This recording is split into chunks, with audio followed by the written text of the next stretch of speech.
The Commandant of the Center of Excellence for Stability Police Units, Brigadier General Andrea Paris, will now deliver the opening remarks.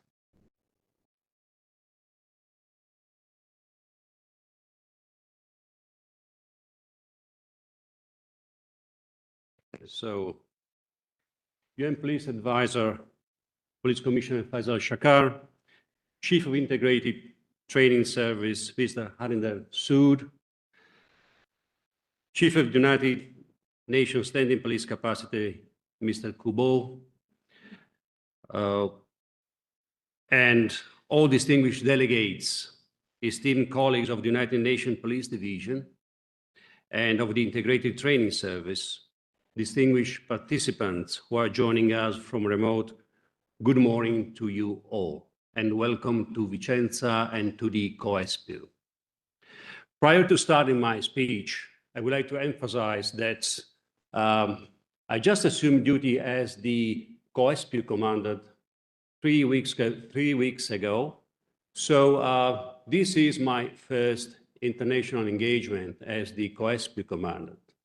Therefore, it's really a great pleasure and a great honor to host you here today. After this personal note, I need to start my speech, which I hope won't be too boring. So, together we gather to focus on the work of all United Nations police components.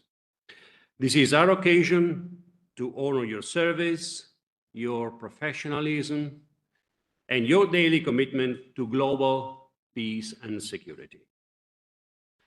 Participation in peace operations often compels our police commanders in the field to adopt decisions in situations of unprecedented complexity as they operate in composite, often chaotic environments that demand immediate but thoroughly considered responses. First of all, I would like to stress that the digital transformation is no longer an option or a luxury. It has become an essential element for ensuring the highest standards of mission performance. Over the last years, global internet use has increased by 40%. This compels us to protect cyberspace. In this context, cybersecurity is not just a technical issue, it has become a fundamental enabler for mission success. The emergence of disruptive technologies, notably artificial intelligence, requires us to anticipate new threats in cyberspace, including both misinformation and disinformation, in order to improve the security of peacekeepers, to preserve public trust, and above all, to protect the civilian population we serve. In this new paradigm, the United Nations Police is expected to be at the forefront of advanced cybersecurity capabilities, such as cyber intelligence and digital forensics. In this regard, the COESPIL has developed and implemented the platform Magistra, Modeling and Gaming Information Simulation Training Area, a technologically advanced training area serving as the headquarters of a police force deployed in operations, where course attendees are exercised to solve problems typical of a peacekeeping mission. Dear colleagues, over the past years, another theme has become more than ever relevant to the global community and to the United Nations: gender mainstreaming. As a matter of fact, the world is changing, and so are our troops. Integrating female officers is an operational necessity, and the UN is striving to improve the number of female officers in leadership positions. The impact of female officers is immediate and deep. They act as crucial models inspiring local women to pursue careers in law enforcement and advocate for their own rights. Operationally, their presence significantly enhances security for women and children and builds trust among the population and improves access to justice, especially for the victims of sexual and gender-based violence, who are often more willing to report crimes to female officers. This is not just theory. Female officers are critical to the full spectrum of operations, from public order management to community engagement and complex investigations. We have also seen the incredible effectiveness of all female police units from countries like India, Bangladesh, and Rwanda. The success of these units has now led to a preference for mixed gender units with at least one platoon of female officers. COESPU takes this matter very seriously, and we try to stay at the forefront. This summer, COESPU conducted the third community-oriented policing course in French, sponsored by the US Department of State, specifically tailored to female personnel. It was attended by 18 students from Bangladesh, Benin, Chile, Jordan, Senegal, Thailand, Togo, and Vietnam. Dear colleagues, in this global effort, we must recognize the vital role of our member states and specialized partners. And of course, the work done by all the police hubs of excellence by ensuring that our police components are ready for the complex challenges of stability policing and capacity building. The COESPU, in its dual role as a doctrine and a training hub, actively contributes to this framework by constantly developing and updating its curricula to respond to these digital threats. Pre-deployment training is not just a prerequisite, it is the mechanism that turns our diversity into strength. It provides us with a shared understanding of the fundamentals of UN peacekeeping. It ensures that an officer from any corner of the world can work side by side with another, guided by the same high standards. I conclude my speech, and I hope that it's not been too long so far, because I don't want to hog your time. You have a lot of discussion to do. I conclude my speech by reaffirming my beliefs. Gender equality must be recognized not as a mere aspiration, but as a fundamental human right and an essential element of UN operations around the world, foundational to establishing a more just, peaceful, and sustainable force. Moreover, technology applied to practical training and the information technology evolution in our sector are the key. They can contribute decisively to refining the training of our police peacekeepers. These tools, if used correctly, are not just a resource for improving teamwork and cohesion. They are our best strategy for minimizing cyber threats and consequently for enhancing the security and effectiveness of the entire mission. Colleagues, I wish you a productive and forward-looking debate. Thank you for your attention and for your patience as well.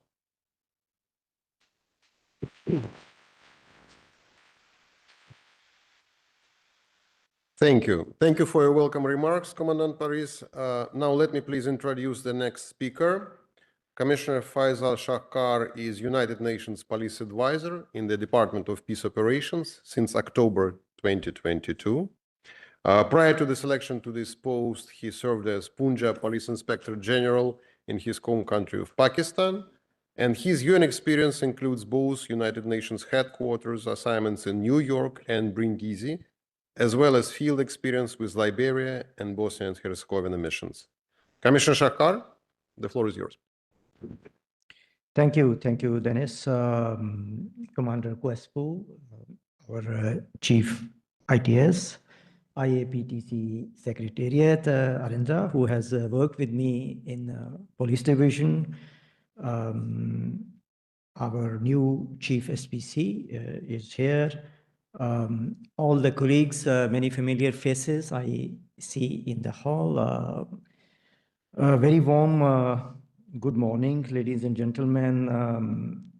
This Sunday morning, since I took over, I have always been thinking that why UN Police Day is on Sunday. I've been struggling this with the colleagues who are on the left. So far, I'm not successful, but my efforts continue that in future, if we can have it on any working day, but bear with us this time. So that's the apology I want to render here. It's a great pleasure for me to be here today to take stock of our continued collective efforts in support of United Nations policing through our joint efforts.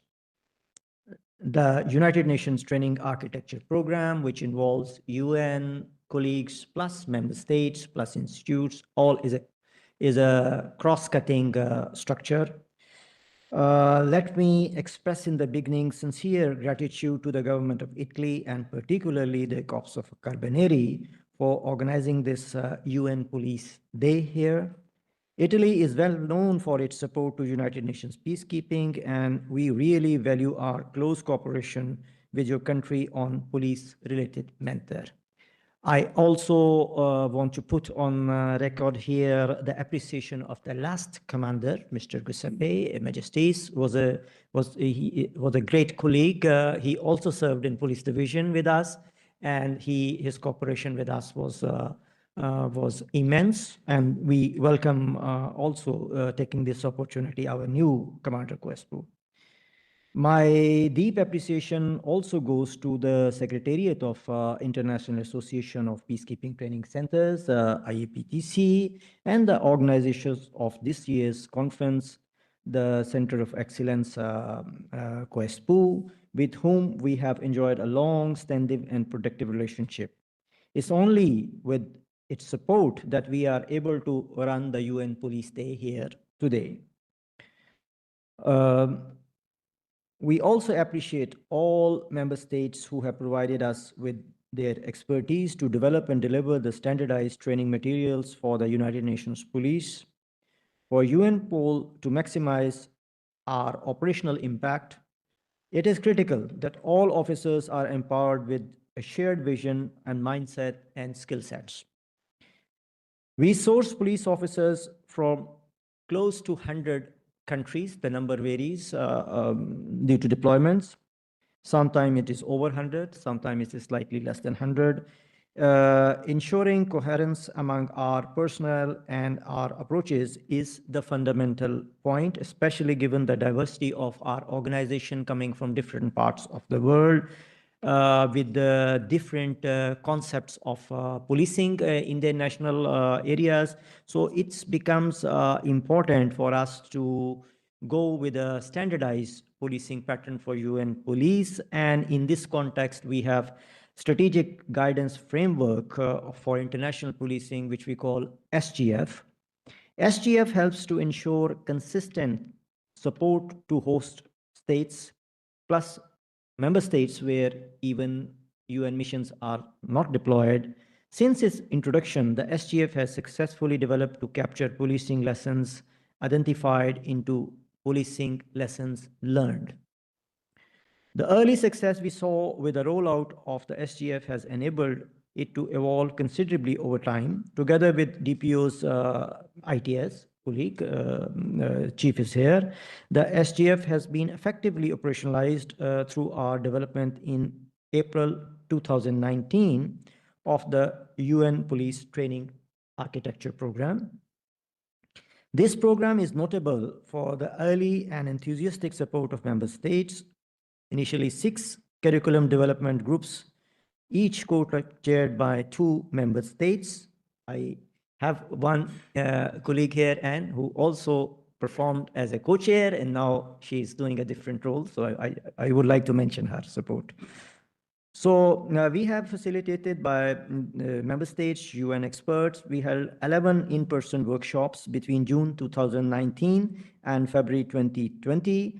This work continued through the COVID pandemic, with more than 60 virtual group consultations taking place. 45 member states participated in this process, together with the experts from the UN agencies, funds, and programs, and international and regional organizations. In total, more than 100 professionals work together to develop what is truly United Nations training police material.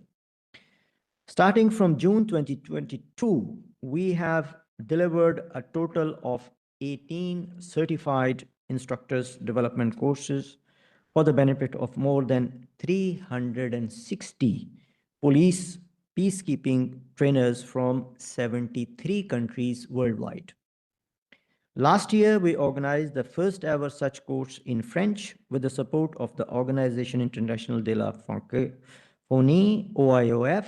Another course is being conducted in Angola as we speak now.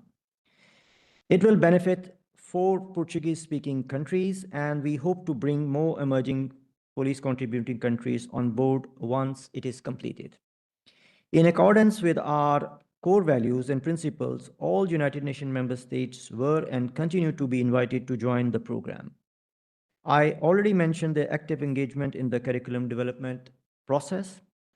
Another example of our joint support was the November 2023 workshop we ran in New York with the participants of 50 experts from 25 countries, which recommended the conduct of an independent study of the entire UN Police Training Architecture Program. I hope our strong partners from the United Nations Institute for Training and Research, UNITAR, will provide an update on this today. I'm proud to note the development of online training resources during the last few years.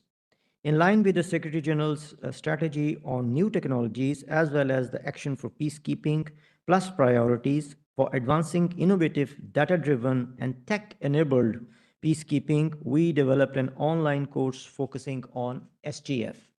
So this course is there that anyone who has to join UN Police has to first clear this course in his or her respective country before joining it. And this has been a major online improvement, I would say, thanks to our colleagues working on this. This course, which was added to the newly created UN Police Assessments Portal, as I explained, becomes mandatory for police personnel deploying to the field. Most recently, together with the colleagues from the United Nations Office on Drugs and Crime, UNODC, we finalized the online course on community-oriented policing, thus completing the initial plans to prepare 3 police job-specific trainings. These investments in the United Nations training, particularly focusing on police, will also help to inform our review of the police recruitments. With support from the member states, we will align police recruitment procedures with our new training resources and approaches, helping to further increase the number of women police officers available for deployment. Commander already focused a lot on the gender and the participation of women. So indeed, we remain committed to ensure that the UN Police is gender balanced and continues to be representative for the communities we serve. I am also very proud to mention here that in terms of the gender, we are not only trying to increase the numbers, but we are bringing the women in the leadership positions. So As head of police components, police commissioners and deputy police commissioners, we have reached close to 50% leadership as female. And it is all with your support. We are still struggling to maintain that. With the establishment of United Nations Interagency Task Force on Policing, which is co-chaired by UN Police and DPO and UNODC, we will be able to help wider the UN system to identify further opportunities. We are convinced that our strong partnership with various UN agencies, especially OHCHR, UNITAR, and UNODC, will lead to improved performance through the development of comprehensive training materials. Ladies and gentlemen, we count on your strong support in further rolling out the job-specific training materials in 2026, next year and beyond. And let me say a few words about our plans ahead. This year, we completed the initial job-specific certification process commenced back in 2022. So certification process is done from our side. Together with our partners from ITS, we look forward to presenting to you our new joint initiative, which aims to save time and money for both DPO and the member states. We believe that by delivering combined specialized training materials and job-specific certification courses, we will be able to build the capacity of police peacekeeping centers worldwide for the years ahead. In July this year, we circulated the formal correspondence to all member states summarizing the pre-deployment training procedures for individual police officers as set out in the 2024 Assessment of Missions Service, AMS, which is our SOP, which covers any deployments from the member states. So we have indicated there. We are very grateful for your responses. We have received responses from many member states to our request to verify the list of already certified instructors, which help us to determine the need for the further training of the trainers' course. Following this verification exercise, we will conduct a series of online meetings on regional basis for the benefit of all previously certified trainers to update them on the latest developments and advise on modalities for the delivery of job-specific end-user courses for prospective future IPOs. The last point here is that, as you are aware, that due to liquidity and financial issues, the number in the field is decreasing, with also a significant impact on positions of individual police officers. But despite the fact that it's a challenge to work with the less numbers, what I want to bring to your attention is that this is also an opportunity for us to look for quality.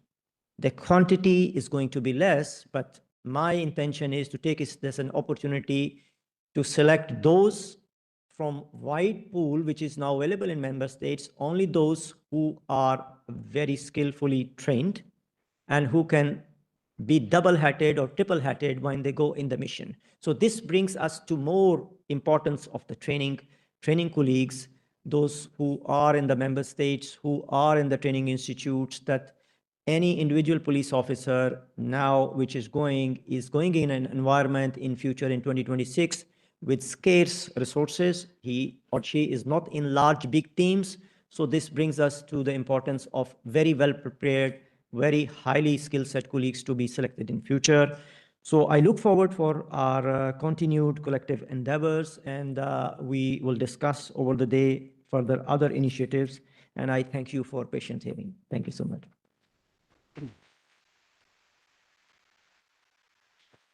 Thank you. Thank you for your valuable remarks, Commissioner Shahkar. Let me please introduce our next speaker, Mr. Harinder Sood. He is the Director of Integrated Training Service of the Division of Policy, Evaluation and Training in the Department of Peace Operations and the UN headquarters in New York. Harinder was working for many years on many different positions in the United Nations headquarters, and he was supporting United Nations peacekeeping operations as well as special political missions in the Middle East, Europe, and Central Asia regions. In the field, Harry has served in Liberia, Afghanistan, Sierra Leone, Maldives, and Sri Lanka. Mr. Sood, the floor is yours. Thank you very much, Dennis. Police Commissioner Fazal Shakar, UN Police Advisor. Ambassador Saif Kandil, Director General of CCCPA. Brigadier General Andrea Perez, Commandant Quespo. Senior Superintendent Andrendra Vahudi, Police Chair of the IPTC. New Chief of the Standing Police Committee, Mr. Bo Ko. Distinguished delegates, esteemed colleagues, ladies and gentlemen, good morning. It is an honor for me to be here and to have the opportunity to address the international police training community. The strong participation from more than 30 countries today underscores the importance of UN police training. Providing this dedicated platform ahead of the IAPTC annual conference is an excellent opportunity for exchange, collaboration, and for strengthening our shared community of practice.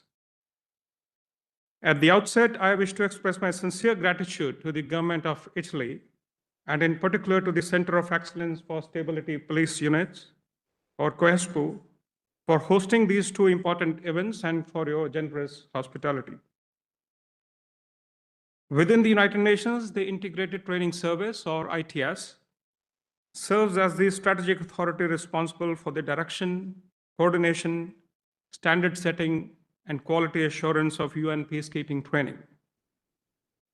Since the launch of the Police Training Architecture Program in 2019, the Police Division and ITS have jointly led the translation of the Strategic Guidance Framework for International Policing, or SGF, into coherent training standards.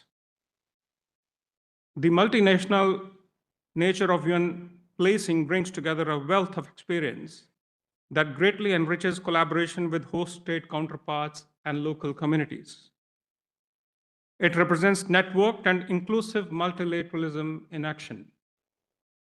At the same time, for UN policing to be truly effective, cohesion and continuity of effort are essential, particularly when it comes to translating standards, rules, and good practices into coherent action through standardized and systematic training. At the core of the UN Police Training Architecture Program lies the design and development of training standards and materials aligned with the SGF, equipping UN police officers with the knowledge, skills, and attitudes needed to meet the evolving challenges of UN peace operations and to perform their specialist functions in an effective, professional, and integrated manner. Excuse me. Over the past 6 years, significant progress has been made as described by the police advisor in his remarks. I would like to extend my sincere thanks to you, the member states, for your invaluable contributions, particularly through the provision of curriculum development experts and trainers. I also wish to thank the Police Commissioner and our colleagues in the Police Division for their close cooperation in setting training standards for individual police officers and formed police units from police contributing countries. Ladies and gentlemen, as Chief of the Integrated Training Service, my priority is to continue building on the excellent foundation that has been established across our training systems. I would like to highlight a few of our approaches to further enhance effectiveness, engagement, and adaptability in peacekeeping training. The core pre-deployment training materials, also called the CPTM, which outline the essential knowledge required by all peacekeeping personnel, military, police, and civilian, to serve effectively in a United Nations peacekeeping operation, were recently updated and disseminated to member states in 2025. The revised training package comprises 34 lessons covering topics from an introduction to UN peacekeeping and mandated tasks, such as the protection of civilians, to standards of personal conduct and health.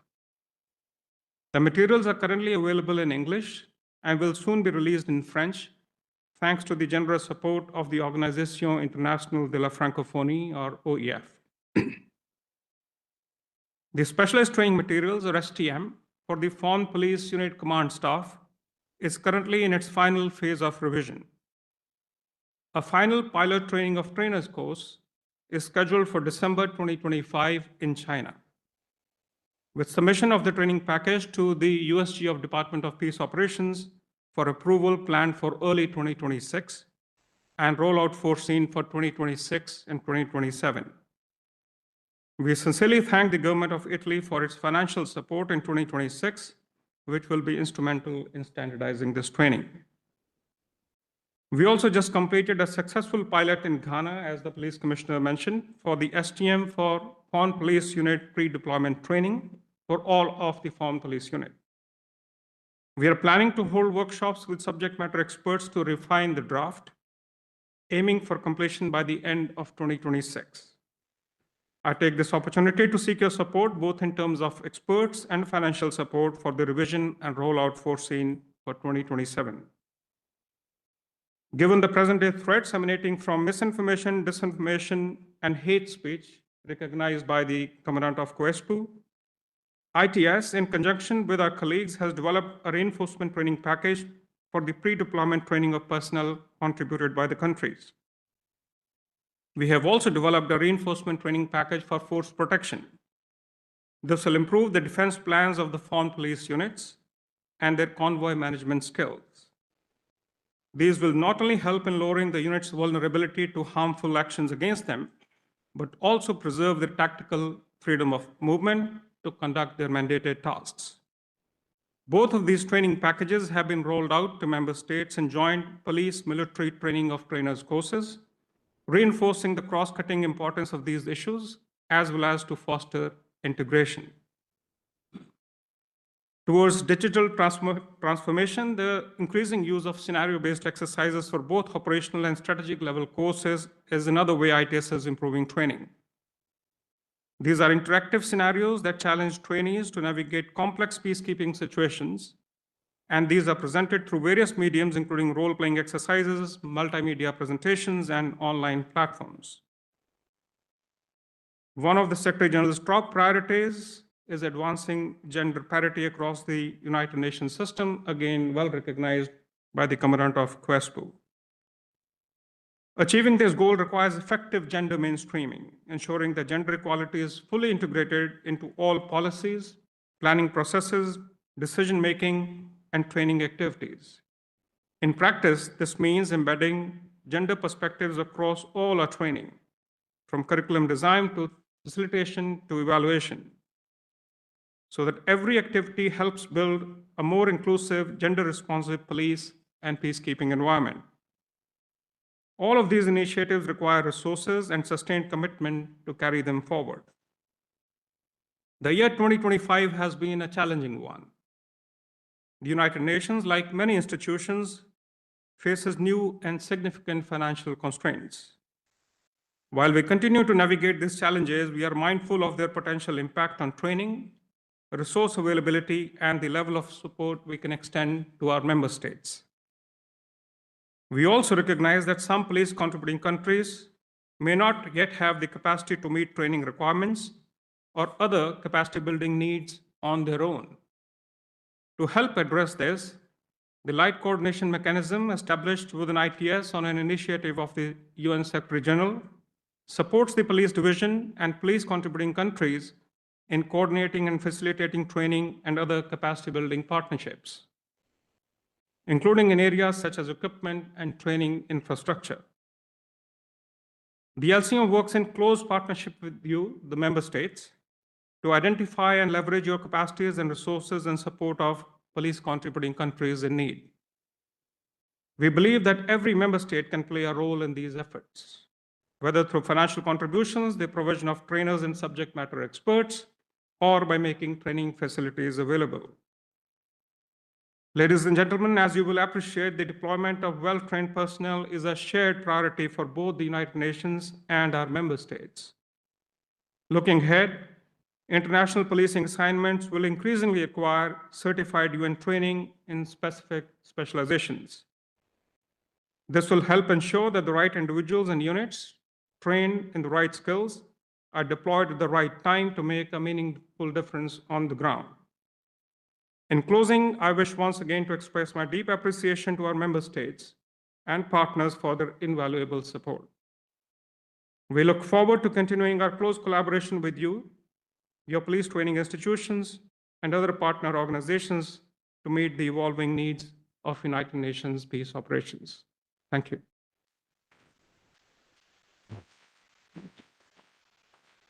We thank you, Mr. Sood, for your valuable remarks. Let me please introduce the next speaker, Mr. Arendra Vayudi.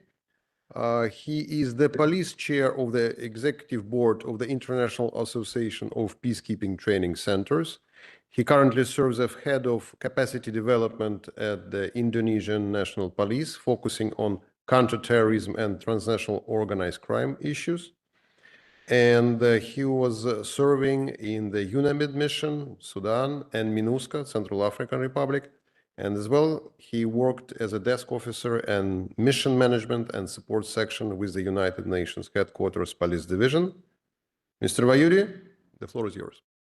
Thank you, Dennis. UN Police Advisor, Commandant Espu, Chief of UNITS, distinguished guests, dear colleagues, friends, good morning and thank you for being here. It's a true honor to join you for this United Nations Police Day here at the historic Center of Excellence for Stability Police Unit in Vicenza.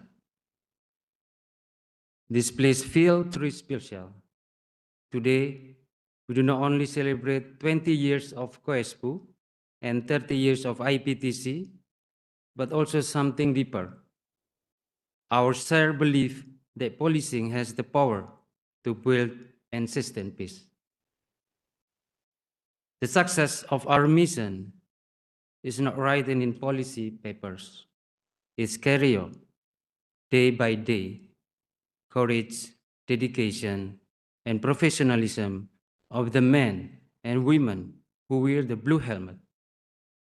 Our purpose is simple but profound, to make sure every officer is ready to serve with excellence.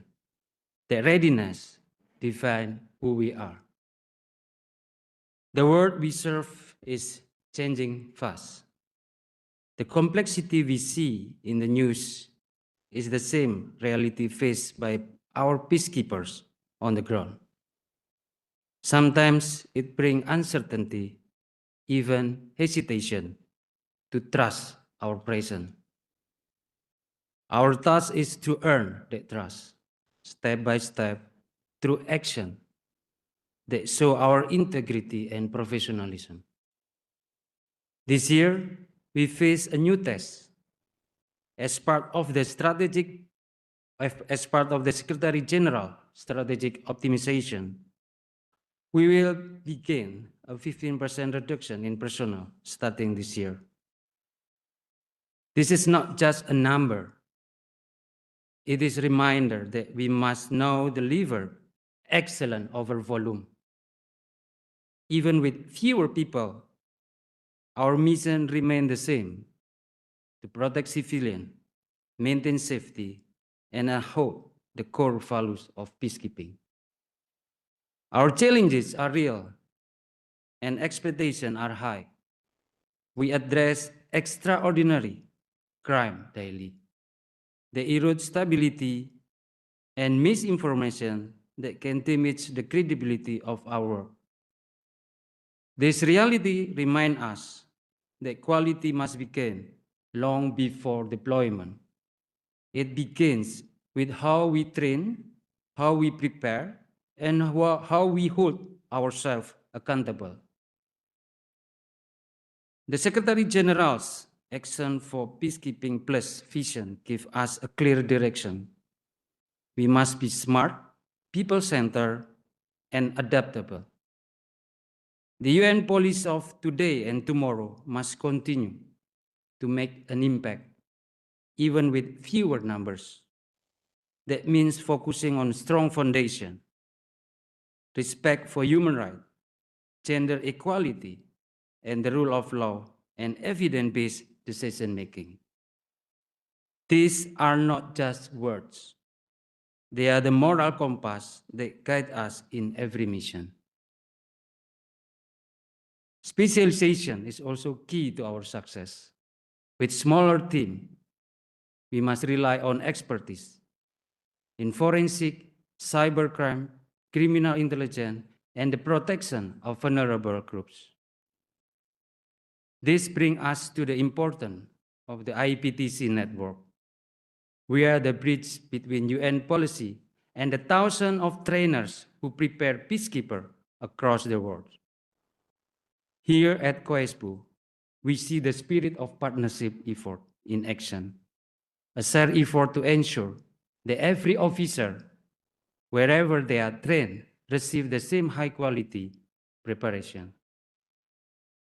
As we adapt to new realities, accountability becomes our true measure of excellence.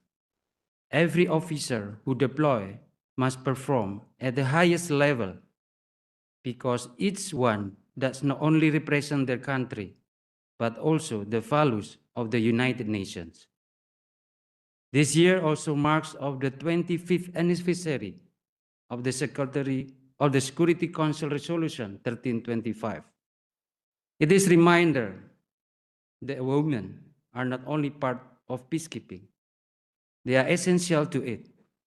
The presence of women officers help with community trust, improve communication, and strengthen our overall effectiveness. Distinguished guests, friends, and colleagues, the challenges ahead are tough, from limited budgets to the growing complexity of the field. But our strength lies in our unity, our professionalism, and our shared commitment to serve. On this UN Police Day, let us renew our personal commitment. Let us be ready to lead, to adapt, to deliver excellence, even in times of change. Let us ensure that what we promise as peacekeeper is reflected in what we deliver on the ground. Our readiness, our specialization, and our quality of service remain at the heart of what we bring to global peace. That is our meaningful contribution, and it begins with each of us. Thank you.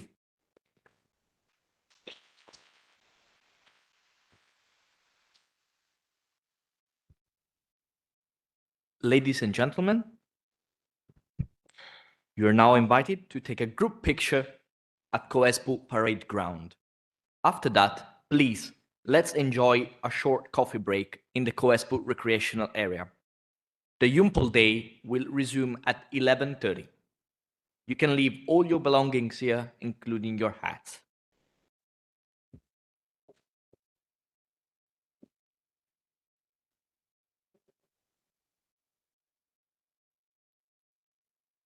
Okay, thank you very much. Welcome back. We hope you had a nice coffee break, thanks to the hospitality of the Italian side.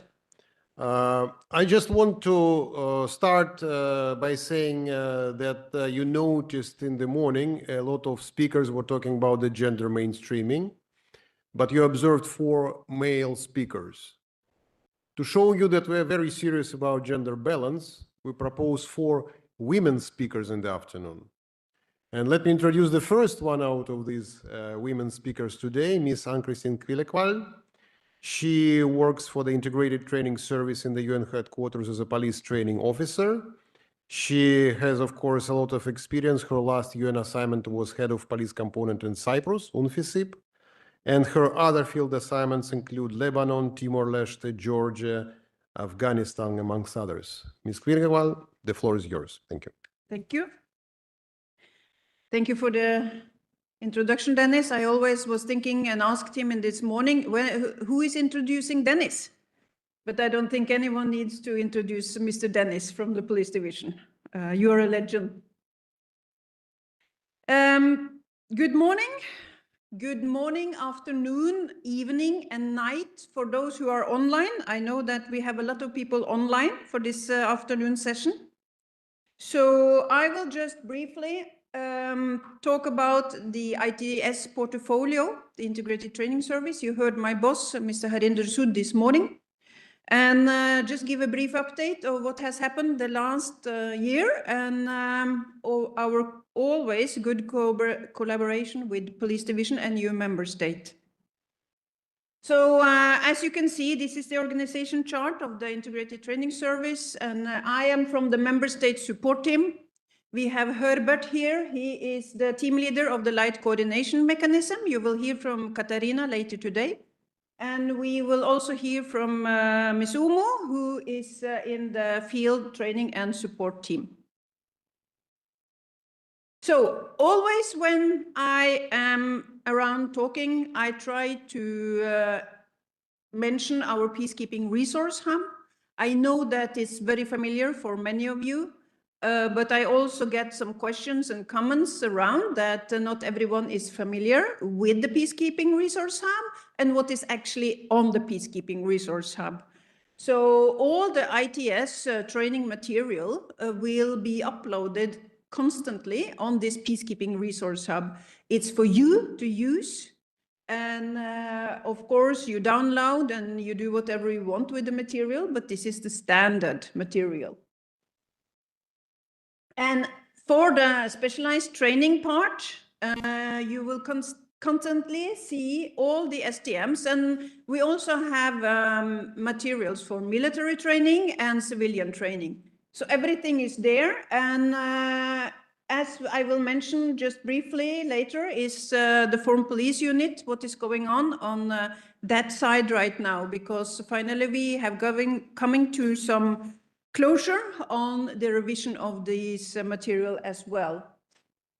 As my boss mentioned, the reinforcement training package. Most of the R2Ps are for military use, but we have two reinforcement training package, which are also meant for mainly foreign police units and the command level, I will say, and the planners. But I've been participating as a facilitator in both the force protection and the addressing MDH, mis and disinformation and hate speech. And I definitely think that also future training of individual police officers, IPOs, could benefit of this training, because this is one of the few ways that we meet in the same classroom for 1 or 2 weeks, military and police officers, before we are in a mission.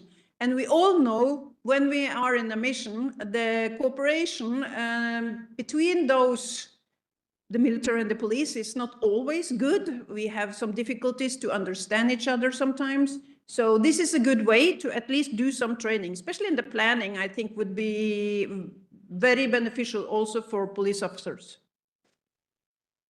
So this for sure is very known to all of you. And I think I've been part of this pre-deployment training from Norway for many years. And I think actually now we have a rather good package. We have a good system. There is a lot of training out there. I know that, and we know it's also a challenge for member states to fulfill all the trainings they need and the future deploy IPOs and FPUs really need. But we are always here to support, guide and advise, and also police division. And just contact us if there is any needs from your side. We also know that the coordination between member states and through also the important work of LCM in this regard is ongoing on a daily basis. And the police training world is getting smaller and smaller. We all seems to almost know each other very well right now, which is a good thing. Again, this kind of is rather old now, the specialized training materials for the UN police, the STM of 2021. Some people have contacted me and asked, is it time to review it?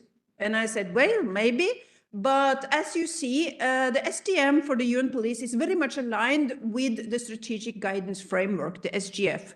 So I know Police Division has a project going on related to the SGF.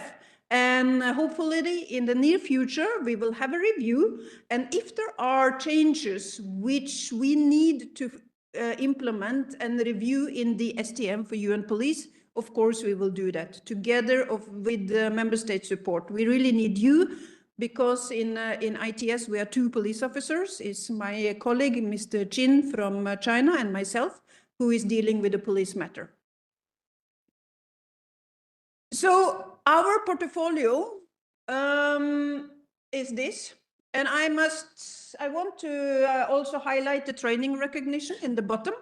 This is also something that ITS do on the member state request. And we don't recognize the training center per se, but we recognize the training curriculum. So it's a rather long process, and I must thank all the member states, also many of you sitting in this room, that have the last 2 years, which is the years I try to follow, for your very good cooperation related to the training recognition. It's a long process. I think both of us, both the member state training center and us in ITS, learn a lot every time, because we see new training packages from your side, which is very interesting for us. So I think it's a good process, and in the end, of course, the training will be certified, and there is a certificate signed by USG, DPO in the end of all this process. So this is what we do. And of course, here you don't see the job-specific training, for example, but that belongs to the police division, but the ITS is always there to support them. And we also work together with the UN Police Command Corps, the UN PCC, and also the UN OPCC, which I know that Dennis will talk about later. My boss also mentioned the new core pre-deployment training material. It's out there with a couple of new substantive lessons, which is mentioned here. And there has been 3 TOTs in Kenya, Korea, and Switzerland. And it will be a TOT in Rwanda in December. And hopefully, I know it's on maybe the planning with the Egypt in February. So this is going on, and I just got information from the team that the French version hopefully will be launched in January, February. And immediately you will all be informed through the permanent mission, of course, and it will be launched on our Peacekeeping Resource website as soon as possible.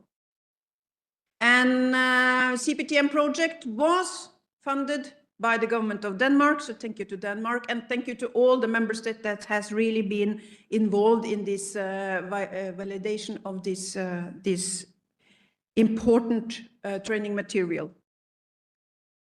Foreign Police Unit, some of you know this more than me, but there are some updates.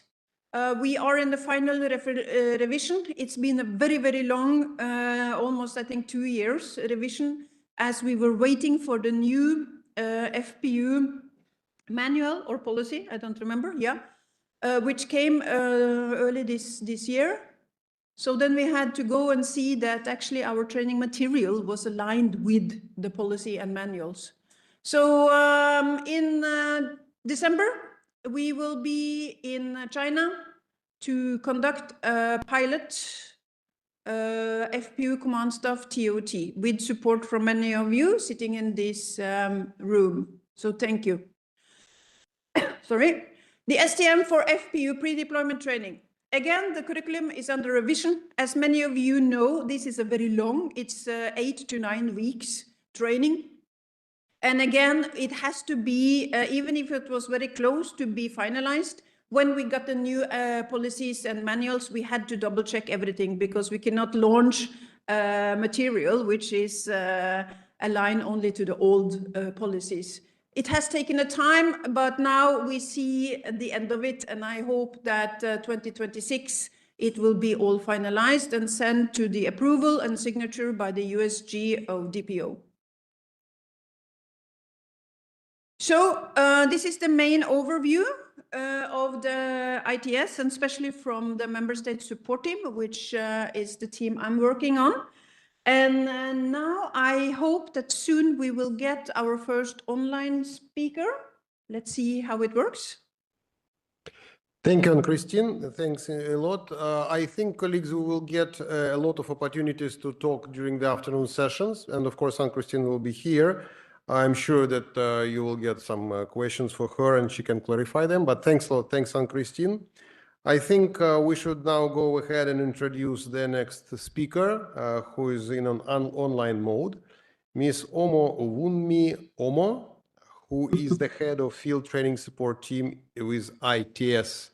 And thanks, I think she is online. Ms. Omo was supporting before, was leading the program support unit in the UNDP, United Nations Development Program. Her peacekeeping experience also includes missions in Iraq, Kuwait, Sudan, then Darfur and Lebanon. So she has a wide experience in the peacekeeping sphere. Ms. Oma, the floor is yours. Over to you. Thank you very much, Dennis. Okay, I was wondering whether I could share from here, but I think we can manage with what you have. Good day, everyone. Thank you for the opportunity to share information with you on what we're doing with respect to in-mission training.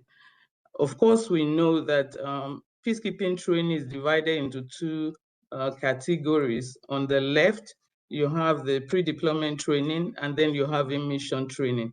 It's important that I pop up what you have on the left in respect of pre-deployment training, because what we found is that when people being deployed do not do pre-deployment training, it really has an impact when they hit the ground. And you can really see the difference, between people who have done pre-deployment training and those who have not. So I'm going to talk some more about it, that we need to continue to pull together to ensure that everyone being deployed to the field has gone through pre-deployment training. So on the right, you have the in-mission training. For us, good, I see it's clearer now. For us, we divide in-mission training into two, the induction and awareness generation, and then after that, every other thing that is done under the category of ongoing training. So when it comes to the induction part, the induction is purely for individually recruited personnel of our mission, including IPOs, individually recruited. We do not conduct induction training for members of FPUs, because their induction is really the pre-deployment training. So the only thing that is allowed is, of course, awareness generation sessions here and there, and essentially throughout their period of service, to reinforce some of the topics that may have been done at the pre-deployment training, or to talk about new issues that are coming up in the life of the mission. Then once that is done, especially the induction for IPOs, every other thing that we do is under the category of ongoing training, which the police, of course, calls in-service training. And then below that is the layer that is becoming stronger as we all interact, the job-specific training. Next, please.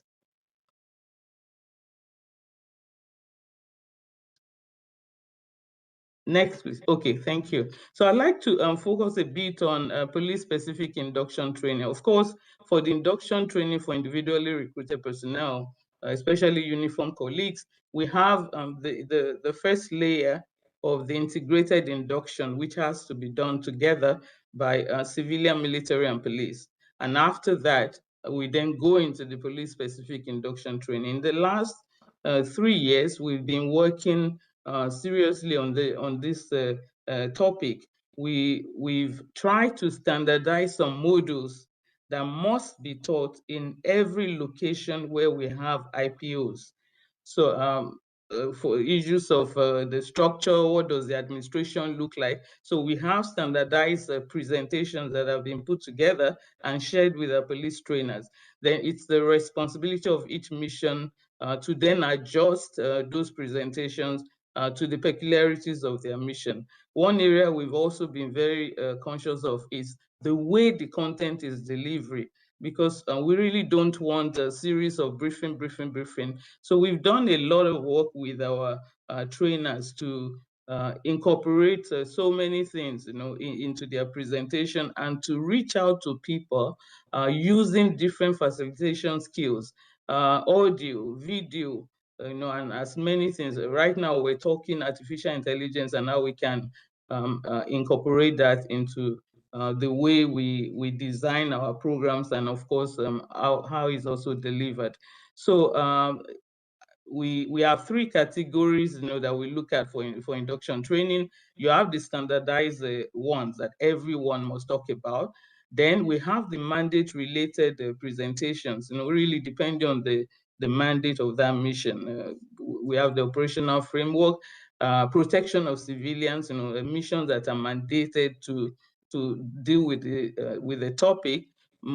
Apart from what the general things that are discussed at the integrated induction, when they then get to the police specific induction, there's an opportunity to look at the role of the police in helping us to address that issue. And then the third category is then other things that are recommended, including topics that the mission considers necessary depending on the needs of and peculiarities of that mission. Next, please. Thank you. So we've been doing some analysis around the nature of subjects and the nature of training that is conducted for the police on ground. I'm specifically speaking about IPOs.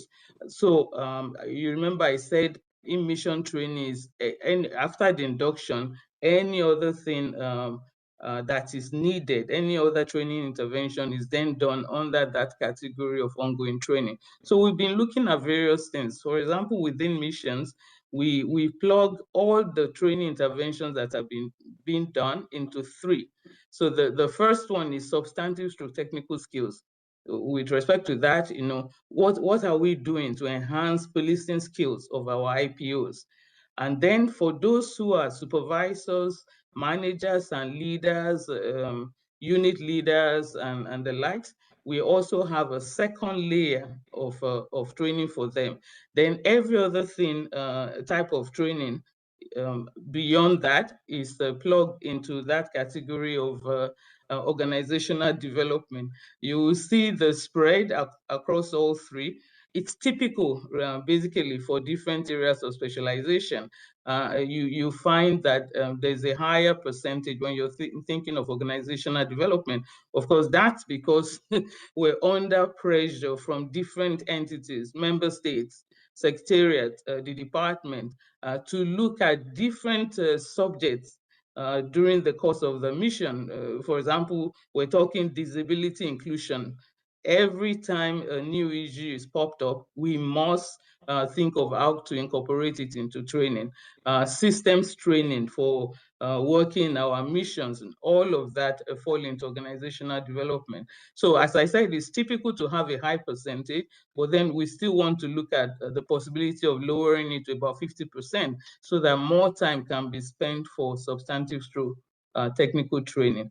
The next series of analysis we've been doing also is with respect to mandate implementation. How much of the training being done for the police and other categories really relate to the mandate? Yeah, everything we do in the mission, all training are related to the mandate, but which ones are specifically directly related to the mandate that we can trace to say by conducting this type of training, we're seeing results in terms of our achievement of the mandate. So right now we're just at about half. So that's one area that we're pushing continuously with our trainers to focus more on things that are directly related to the mandate. Of course, we're doing a monthly monitoring of that and encouraging our police trainers to focus on such subjects that help us in achieving the mandate. The third set of analysis we've also been doing is on digital transformation. Of course, that's feeding into the digital transformation strategy of the department, as well as the various initiatives that we have in place, Action for Peace, and A4P, and other initiatives that are in place. So we're looking at part of the digital transformation strategy has to do with managing misinformation, disinformation, hate speech. But one leg of it that is very important for us is leveraging technology for uniformed personnel. So it's under this part that we're looking at how much of the training are we doing for the police that really has some technological component in it? It's really low at this point. So that's one area of need I want to emphasize, because we need your support, in ensuring that we're doing more training around how to leverage technology for the work that is being done by the police on ground. And then we've started a series of training interventions for our police trainers and other trainers in the field around leveraging the use of technology and artificial intelligence for the work that we do. We've really started seeing results. With the series of training of trainers we have conducted for them, we're hoping that our police trainers can then go back to the field and start generating awareness. Really, it's really at the level of generating awareness on what people can do with artificial intelligence and other tools. When it comes to heavy stuff, that will be taken by the IT trainers on ground in missions. Thank you. Next slide, please. Thank you. So my last slide is on some issues of importance that I want us to continue to think about and work on with us as we move along. The first is that we all really must continue to be committed, totally committed to ensuring that everyone going to the mission has gone through some form of pre-deployment training. We cannot continue to assume that everybody is going to, because in our conversations with people on ground, we can see that there are still some gaps here and there. Of course, you know that it's a member state national responsibility to ensure that everyone has gone. So there's really not much that the secretariat can do to determine whether people have gone through it or how much content did they really go through. So you can see the variety in terms of the type of content that people are getting. I'm a little bit more concerned around people coming out of states where there is no peacekeeping training center for the police. So how do we ensure that all IPOs, indeed go through pre-deployment training before they hit the ground? The next thing is to help us in ensuring that only experienced trainers are sent to the police learning and development unit. We do spend a lot of time, trying to conduct training and facilitation skills for people who are sent to the center to PLDUs, our police training cell. So you can imagine somebody's there supposed to be acting as a trainer already, and we're dedicating time to teaching the person how to train. So that lessens the amount of time that that person has for providing support to the mission. The third is around our continuous work to ensure that even though we have different police training priorities that we're looking at, we also want to be able to align that with the other departmental training priorities. For example, in the area of the conduct of exercises, for several years now, every year we've been having TOTs for our trainers on ground, mostly in Entebbe, on how to conduct exercises. There are a variety of exercises, but one that we're concerned about is the tabletop exercise, which can be done for all three components, civilian, military, and police, to be able to enhance interoperability and also ensure preparedness to be able to deal with different crisis situations and other issues that we deal with in missions. So we would like to see more exercises conducted, more understanding around that among police personnel, and more exercises conducted for the police. So as I said, they range from tabletop exercise all the way to field training exercises, which are being done by the FPUs. But we would like to enhance more of that, among IPOs and their leadership. And then finally, of course, the challenge we continue to deal with is the reduction in resources and funding, in personnel. We're hoping that even after the UN 80 initiative has been done, that we will get enough trainers on ground to be able to help us continue the work that we do, and also to have resources. We really have a situation in which resources for police training are dwindled significantly. So we continue to depend on you to help us advocate for more resources for training. Thank you very much for the opportunity to interact with you and share this information. We're available in ITS. I head the field training team, which really provides support to all trainers on ground, civilian, military, and police, and also undertakes capacity building for them. Thank you. Thank you very much. Thank you, Oma, and particularly we appreciate your time in New York. You woke up early in the morning to make this presentation. Thanks a lot. It's a And the same privilege. goes to our next speaker. Let me please introduce Ms. Katarina Vacek, who is with us, inshallah, online. She, thank you. Good She's morning. Political Affairs Officer in Light Coordination Mechanism in the United Nations headquarters. And she was working before on various assignments with the United Nations Institute for Training and Research, UNITAR, with DEEP at ITS. And her field experience also includes support to the training in many countries worldwide, including but not limited to Rwanda, Tanzania, Uganda, and Senegal. Ms. Vacek, the floor is yours. Thank you so much, Dennis. Good morning, everyone. I hope you can hear me well. It's very early here. The sun has not come up yet. And I'm very sorry that I couldn't be there in person with all of you this year. I know from the list of participants that there are many good old colleagues and friends in the room, and I also see many of them online. So it's really a pleasure to be here this morning. So I will talk about the Light Coordination Mechanism, the work that we do, and of course, some new activities that we have been working on this year. This is the third time that we are part of the UNPOL Day. We've been doing police work specifically since 2022. And maybe some of this is new for some of you, but I hope that most of you are, of course, quite familiar with what we do and who we are. Could we move to the next slide, please? Thank you. Just a reminder of our purpose. So we are a partnership mechanism in the Department of Peace Operations. We provide services to, of course, primarily the member states, but we work closely with UNDPO and the Department of Operational Support as well, and other partners to facilitate bilateral and multilateral partnerships on training and capacity building, both for the military and the police.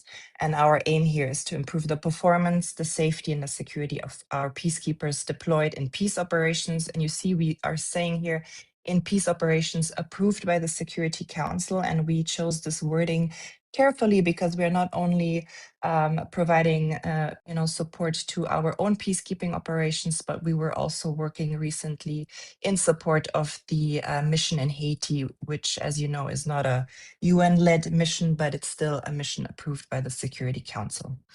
Next slide, please.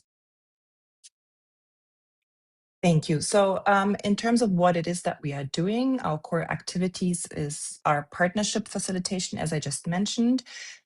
So for training, but also, and this is our wider interpretation of capacity building, we are working on equipment, financing, lessons learned, infrastructure, and logistics support. Then I am, of course, heavily involved in the coordination of police training. So we are providing support to the police division, and you will hear more about this, of course, later from Dennis, on the rollout of the United Nations Police Training Architecture Program through partnerships. So as you know, a lot of new training requirements are kind of emanating from this new police training architecture, and we are helping member states that are maybe not yet in a position to fulfill these requirements by themselves by teaming them up, by finding them a partner to fulfill those requirements. We are also working on knowledge management. So we help member states to identify innovations and best practices in their capacity building and share those with others. And we also have a work stream on regional networks, so supporting member state initiatives, member state-led initiatives related to the creation of regional cooperation networks for training and capacity building in the field of peace operations. All right, next slide, please. I will talk a little bit more specifically about the police work that we do. So one big aspect is, of course, coordination and information sharing. We do this by hosting a police capacity building providers group every 4 to 5 months at headquarters. And basically, this is a hybrid meeting of those member states who are most active in providing police training and capacity building support to others. We are meeting to coordinate efforts, to understand who is planning what, to update this group of member states on the latest training developments and plans, and to see how they can work together and create synergies and share resources. And every couple of years, we hold a larger in-person meeting. So the first such meeting was held now 4 years ago in Italy, in Brindisi, in 2021, where we brought together both police capacity building providers and recipients, so all member states in a sense, to assess where needs are, where resources can be shared, where potential partnerships could be identified. And last year, almost exactly a year ago in December, we held a second such meeting in Shanghai in China, which was a little bit focused more on capacity building providers and bringing that group together for 3 days for intense discussions on, again, where can resources be shared, where are synergies, how can we, together fulfill the needs as they are seen by the UN, by police division, by the missions. And we are planning to hold such a meeting again later next year. So we're kind of sticking to this, to a 2-year rhythm, let's say, for these larger in-person meetings.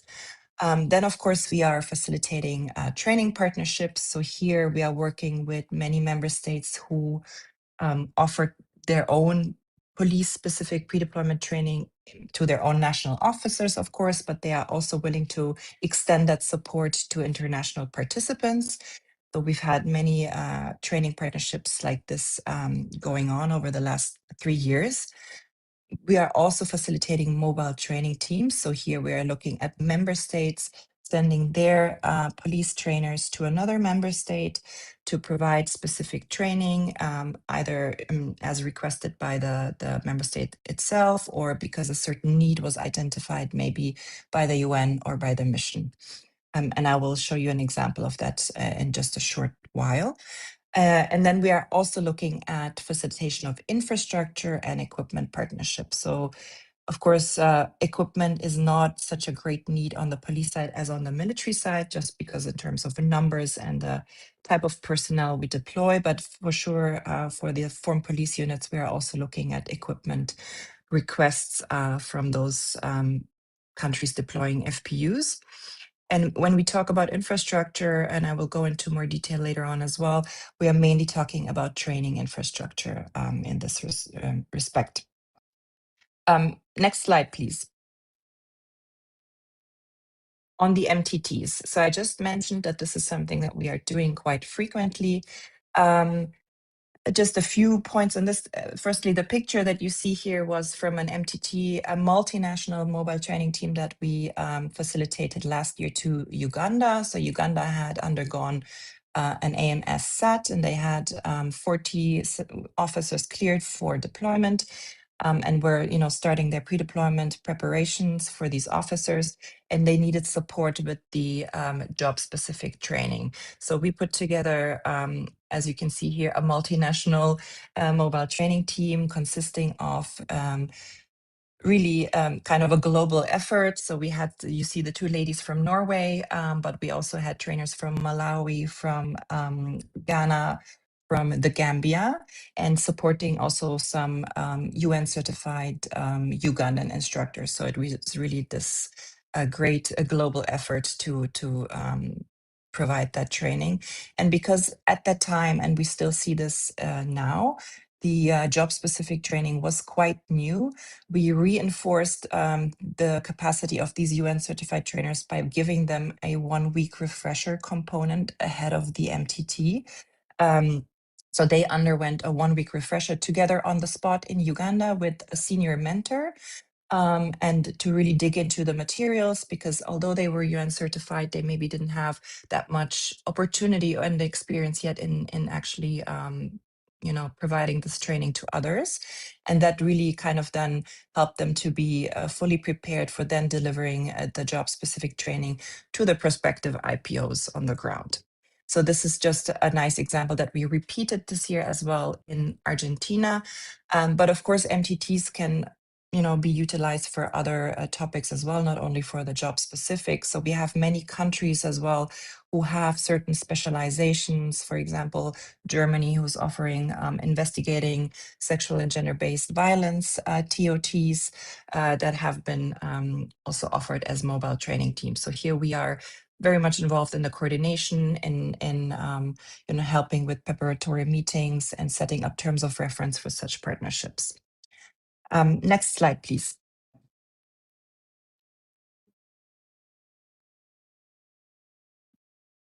Now we go back. Thank you. Could you just make it full screen?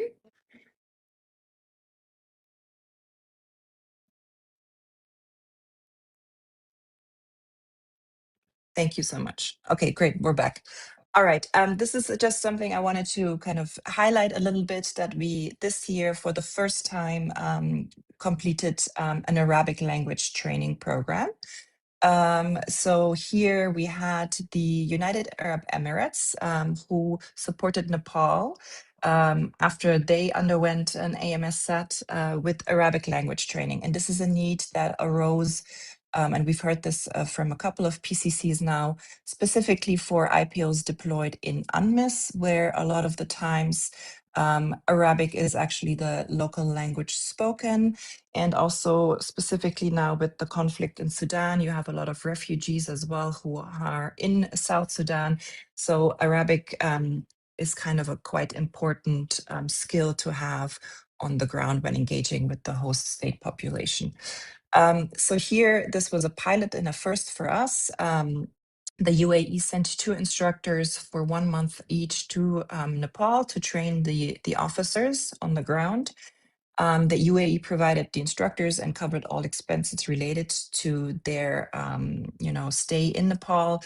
And the training was really geared towards police and peacekeeping specific language to enable interaction with local populations. And this was quite successful. So we already have a number of other member states who are interested in receiving the same type of support. Of course, language is a big issue, as you can imagine. So we hear and see this quite a lot, that this can be a barrier for effective mandate implementation if you not only are not able to speak the mission language, but maybe on the ground in the host country population there are so many other languages that are being spoken.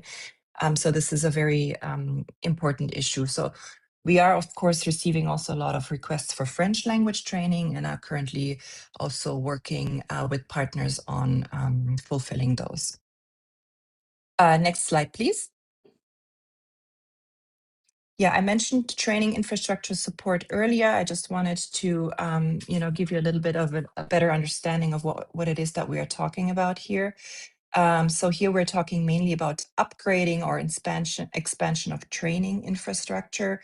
So ranging from, classrooms and specific training equipment to maybe accommodations for international participants. So this is for those peacekeeping training institutions that are hosting international participants or are kind of situated as a regional provider.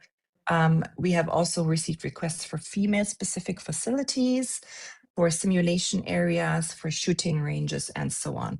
So here, our approach is that we are, of course, in discussion with potential donors, but we are looking at, where do we, put priorities in a sense. As I said, regional hubs or PCCs providing training to others, I think are maybe at the top of the priority list, because here you not only, through your support reach one PCC, but you are really supporting a whole group if the training institution is a regional provider. And ideally, this is paired, with an institutional capacity building approach. So to look with potential partners also at what are not only the infrastructure support needs, but what else does an institution need in terms of maybe capacity development of trainers, of peacekeeping training policies, of other aspects that go into running a successful peacekeeping training institution. Next slide, please. All right, so this, of course, is very important for all of you, our LCM online system.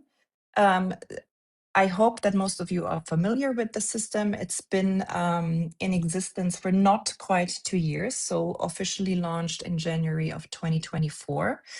And as you can imagine, and as I've mentioned a couple of times, information sharing and coordination is basically key to everything that we as the LCM are doing.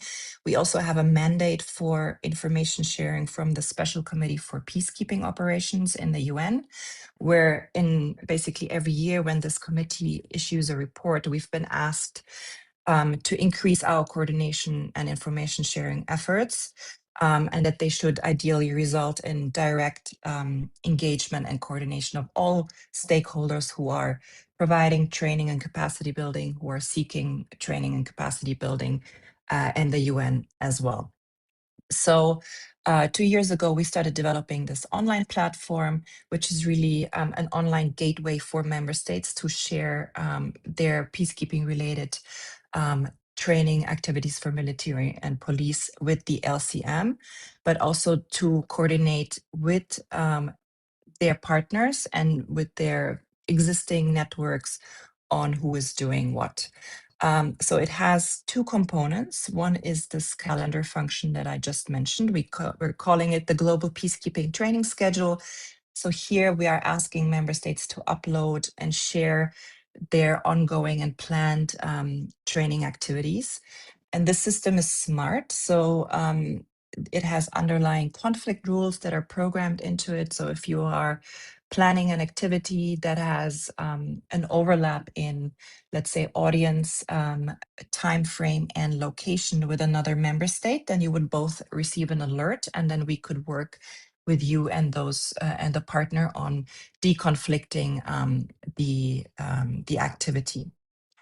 And here I want to ask you for your kind support and assistance. If your country has registered users, first of all, you see here we have 88 member states so far that are active users of the online system, and also institutional partners within the UN system and outside of the UN system.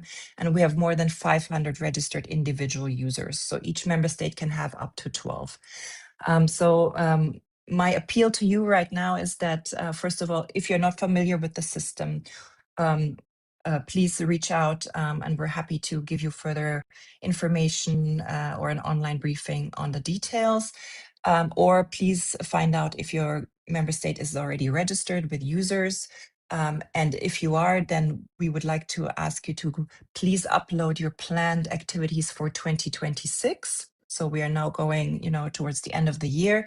So this is a good time, if you are already aware of what your training calendar looks like for the next year, to start uploading these activities into the system. And you can, as I said, share them on a voluntary basis with other member states. So they would also appear in their calendar function or with your networks. Next slide, please. And this is, of course, the new thing this year, the LCM Marketplace. So this is the second component of the online system. This was launched to member states in March of this year. And this is a place within the online system for member states to offer or request peacekeeping related training and capacity building activities. So you see here on the screen, it's separated into two sections, the offer section and the request section. And if you could move to the next slide. Thank you. So this is what it looks like once you are inside, for example, the offer section. So you see here that member states have posted several training offers. So you see it's really kind of global as well. We see one on police from Bosnia. We see from Mexico, from Kenya and Argentina and France. So these are either trainings that member states are running in their national peacekeeping training institution, and they are offering slots to international participants. Once you click on one of these boxes, it opens up and you see all the details, application procedure, what is the training about, what are the requirements, how can I apply, does it come at a cost or is it fully sponsored, and so on. And within the every offer, you can also directly reach out to the national focal point who has posted this offer in our marketplace. And on the request side, we have, it's in the name requests. So these are member states who are looking for something. It can either be a training, it can be a mobile training team, but we also currently have several infrastructure training requests in the marketplace as well. And here again, my message to you is if you are offering something and you want to offer to other member states, and it was mentioned now a couple of times that we are, of course, in financially uncertain times where resources are more and more limited, and thus this, tapping into member states' resources. And we all know that you have great training institutions. A lot of you have training recognition. You have gone through many UN training of trainers courses. You have UN certified trainers. So there is so much capacity in all of our member states that we can really tap into with a view to sharing resources and helping those that maybe don't have those resources and need some needs and gaps addressed. So here, my message is please make yourself familiar with the marketplace if you're not familiar yet, and feel free to put your requests or offers here. And if you need any assistance, any guidance, we are here for you in New York. We have a colleague who's behind the system as well, providing targeted training to member states, and we can take you through the whole process of how to utilize it. All right, next slide, please. This is the last thing I want to mention. So as I mentioned at the outset of my presentation, we are also working on knowledge management and lessons learning. So of course, the UN itself, says is a learning organization. So we have this whole learning and training cycle really anchored within the United Nations, where we are trying to learn from our deployments, from our missions in the field. Best practices and lessons learned are being fed back into headquarters, into the guidance and policy development process, which then gets translated into training. And this is within the UN. Of course, we know that some member states are doing this as well, but a couple of years ago, the ELCM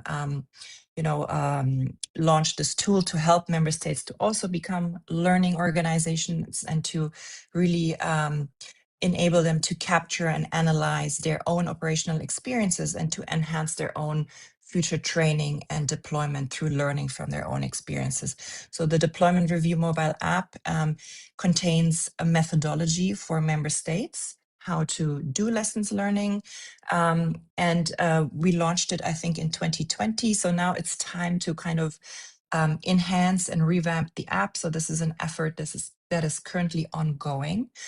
So my colleagues here in New York are working very hard on this. And just to highlight a few things that will change, the overall look of the app will, of course, be updated, but it will also be made more interactive through using quizzes. There will be a direct access to the Peacekeeping Resource Hub that was shown by Anne-Christine early on with push notifications, and also access to the Peace and Security Data Hub, which is an openly accessible data library on peace and security within the UN.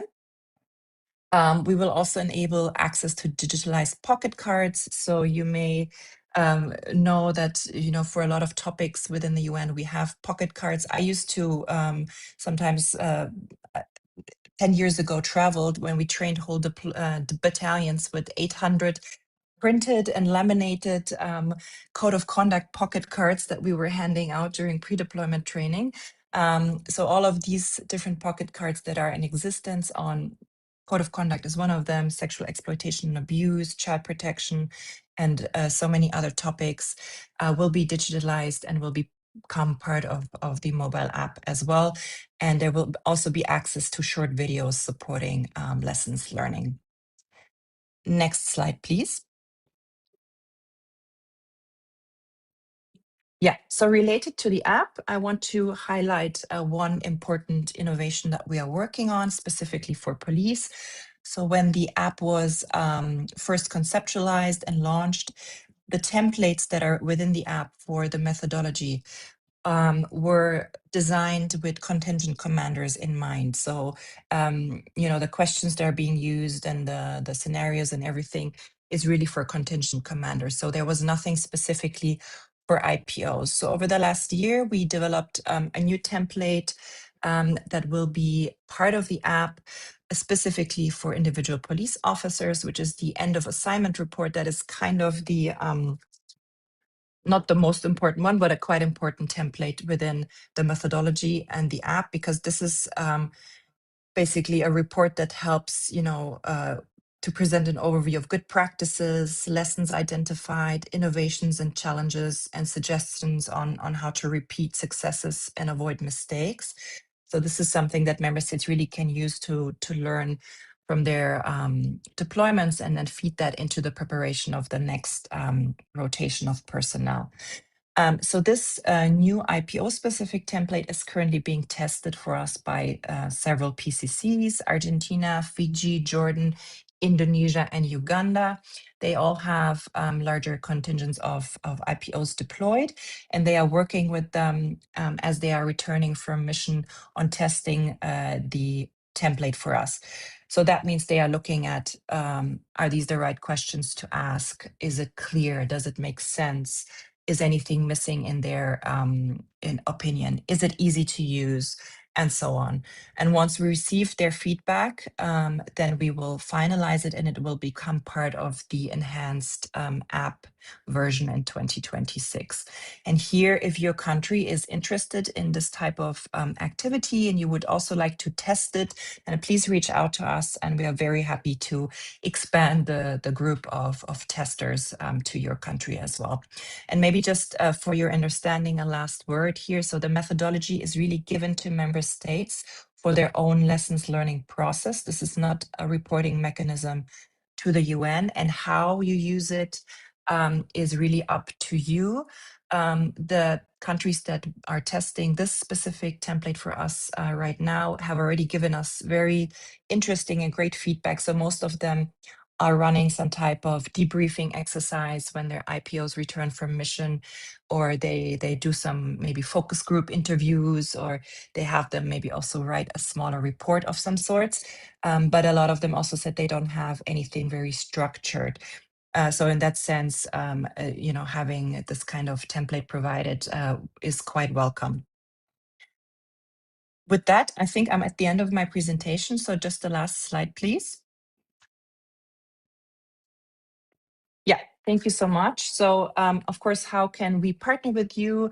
As mentioned throughout the presentation, please come and contact us to discuss your offers or requests for police training and capacity building support. As mentioned, please add your training calendar for 2026 to the LCM online system. And then if you want to offer something to others, you can also put it in the marketplace. And we are here to support PCCs and our colleagues from ITS and the police division. And I'll be online later on also for any questions or concerns. Thank you so much. Thank you indeed. Thanks a lot, Katarina. I think looking at the auditorium here, we have we have a lot of new faces and people, some of the member states, Katarina, may not that be familiar with the three tools you presented, namely LCM Yes. Online platform, the marketplace, and this mostly fresh deployment review app. Maybe just if I can ask you precisely to specify, because I know that a lot of member states are interested in a very practical question. So if country X wants to request a support for, let's say, deliver the pre-deployment training, what should they practically do? Because you mentioned the registered users, but I know some of the people in this class are not aware how it is registered, who to register, where to register, know, who got the access. So maybe you can please elaborate on that particular point. Over to you. Thank you so much, Dennis. No, absolutely. So the first step, of course, is that you can just reach out to me and we can schedule a meeting or a conversation to discuss your specific needs. But yeah, for the online system, it's quite easy, and I can share this later on. And I hope that maybe COESPU can help us with distributing this information to all participants as well. So each member state, as I said, can nominate up to 12 users. We have a nomination form that should ideally be sent to us by your permanent mission here to the UN here in New York. So they are our main interlocutors when it comes to interacting with member states. And then we, receive, it's really quite easy, that list of nominated users, name and email address is all that we need. And then we will reach out to you to set up an external user account and give you access to the system, which takes a day or two. So that's quite easy. In terms of who should be the users of the system, maybe important to mention. So as we said, you can have up to 12, and for most member states, it's a mix. We recommend that all of their police and military advisors at the permanent missions are members, just for their awareness of what is new in the system. But of course, mainly it should be those people who are involved in police training back home. So either those providing training to their own officers and involved in preparation of their personnel, but also those people who are involved in providing support to other member states. So we also have a mix of maybe some people at certain ministries, at peacekeeping directorates, at peacekeeping training institutions, and so on. So that's a little bit up to the country of where they see their needs and who should be responsible for being in the system and making sure that that information is then maybe being shared as well with national counterparts. Yeah, I hope that suffices. And if you have, as I said, the main or first point that you can do is always just reach out to me in an email, and then specify your request, and then we can take it from there. Okay, thank you, Katarina. Ladies and gentlemen, you are kindly invited to join the lunch break in the COESPU recreational area. The activities will resume at 2.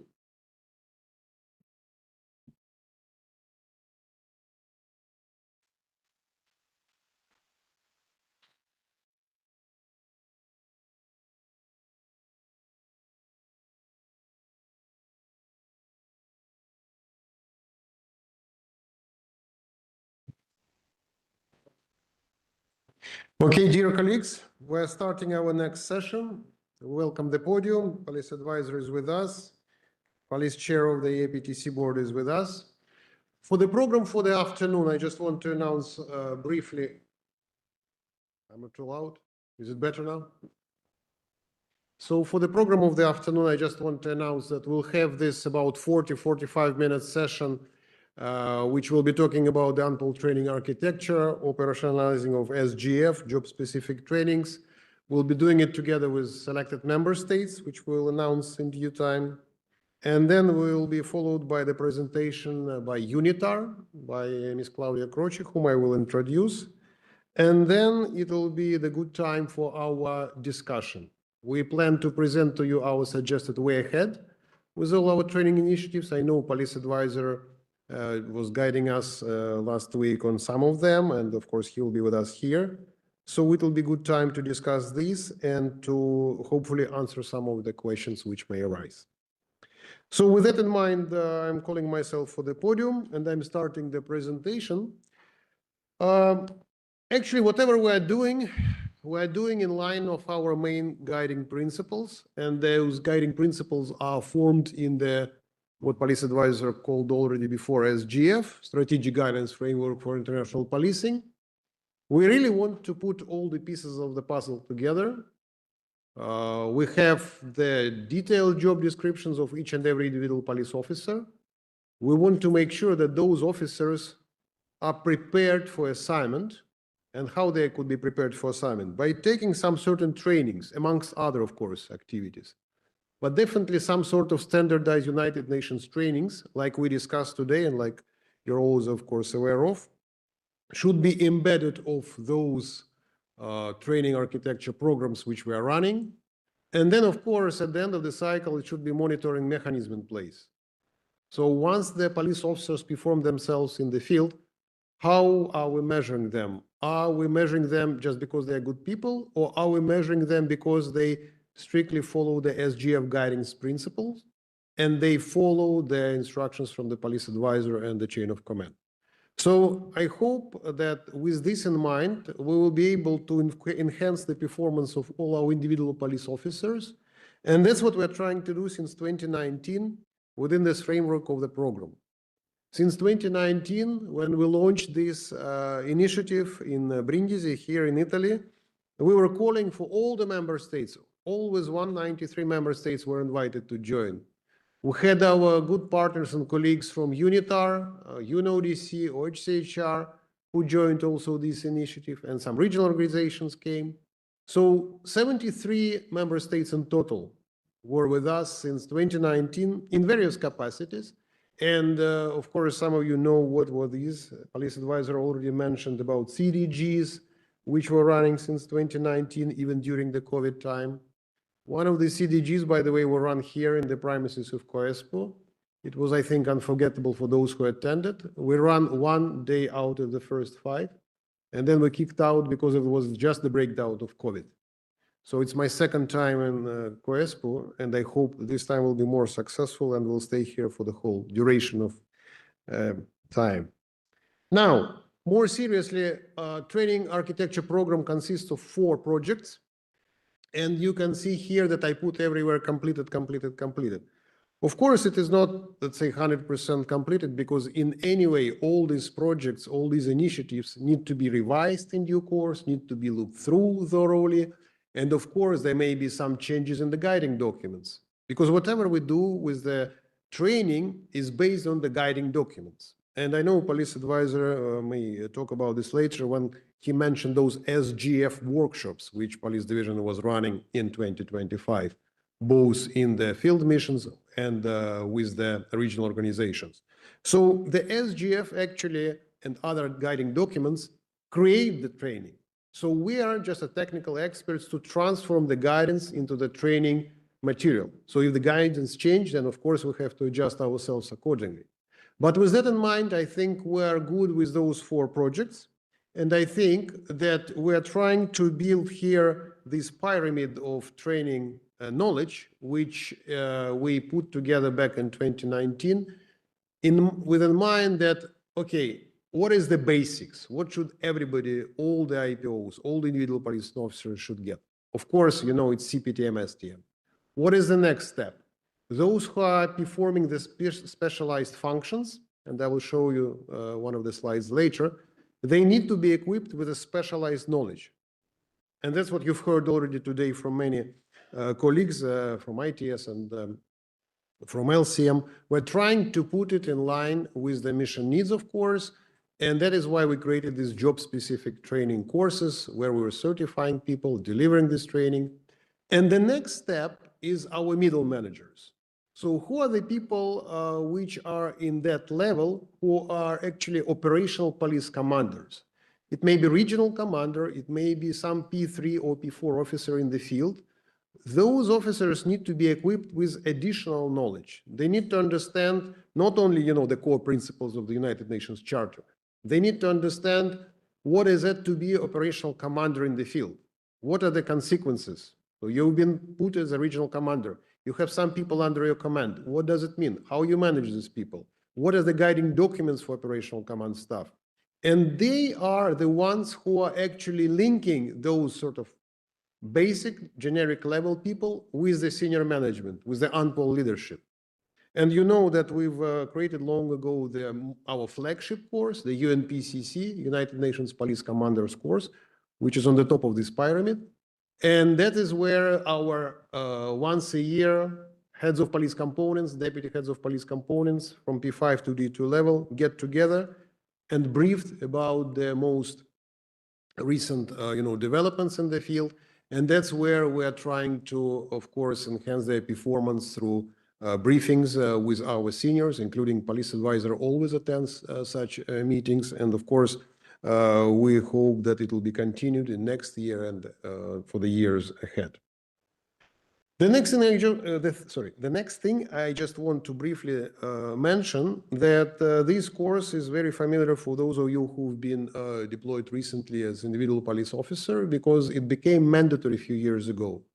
The course which we put on the UNPOL assessment platform is available in English and French, and it became mandatory, like I said, for all the individual police officers who are joining the United Nations Police Service. It was a very difficult exercise, not only because we had to create the course, it is just mostly because of the technical difficulties we faced, because it's not only to put the course online, it is just to make sure that it's linked with our recruitment system. And of course, a lot of us were working for the UN. We know sometimes the UN bureaucratic machine is very slow. So just this technical angle, linking the course on one platform with existing UN platform, took us around 2 years. So the whole process took around 3 years. But we remain optimistic, and we'll be moving ahead still. I just want to flag to you that out of these 9 categories, which I mentioned before, we already succeeded with most of them. Remember, I said 2019, we started the process here in Italy. And when we were discussing, and some of you were part of this discussion, when we were discussing the priorities, what are the categories of the people who need to be trained? What these people need to be trained on? What are the most immediate needs? We identified the 9 categories, 9 broader categories of police personnel who need to be equipped with their particular knowledge. You may recall those discussions. There is a total of 55 categories of IPOs deployed in the field. 55, starting from investigators to logistic, administration to HR, 55. So in theory, like in any of your police organizations, we have to create a dedicated curriculum for each and every category, right? Because if you're forensic, you receive your particular forensic training back home in your police academy. So of course, it's impossible to do it. 55 were merged into 9. And out of these 9, those are the figures from actually 2024. This is 2022. Those are the figures from 2022. These figures were reduced, and you remember police advisors said the missions are decreasing, the number of IPOs are decreasing. But still, in terms of the numbers, I think our community-oriented policing advisors is the largest category. There is a lot of people who need to be trained on COP. And we managed to develop the curriculum. We managed to create the online course for this category of people. Similarly to the category 5, police reform and capacity building advisors. So COP course is done, CBD course is done, and the mentoring, monitoring, and advising course is already done, completed. So with these 3 courses, we are covering the vast majority of our training needs. If I just come back to the category number 1, I think, mentioned it 2 minutes ago. Middle management and HQ planning officers. These are the operational commanders. These are the people whom we want to train through our United Nations Operational Police Command course. In addition to that, we used to have a particular course for the planning officers, and we still have it. And the police advisor witnessed this week in Brindisi, we were working on how to renew it, how to revise it and update it. So at the end of the day, this category, number 1, will be equipped with 2 separate courses. UN Operational Police Commanders course and UN Planners course, UNPOL Planners course. So we'll be good there.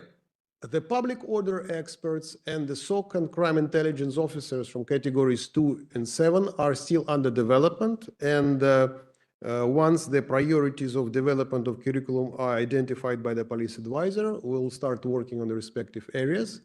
But I think we covered everything except category 3. And then credit goes to the ITS who developed the reinforcement training package on this particular module.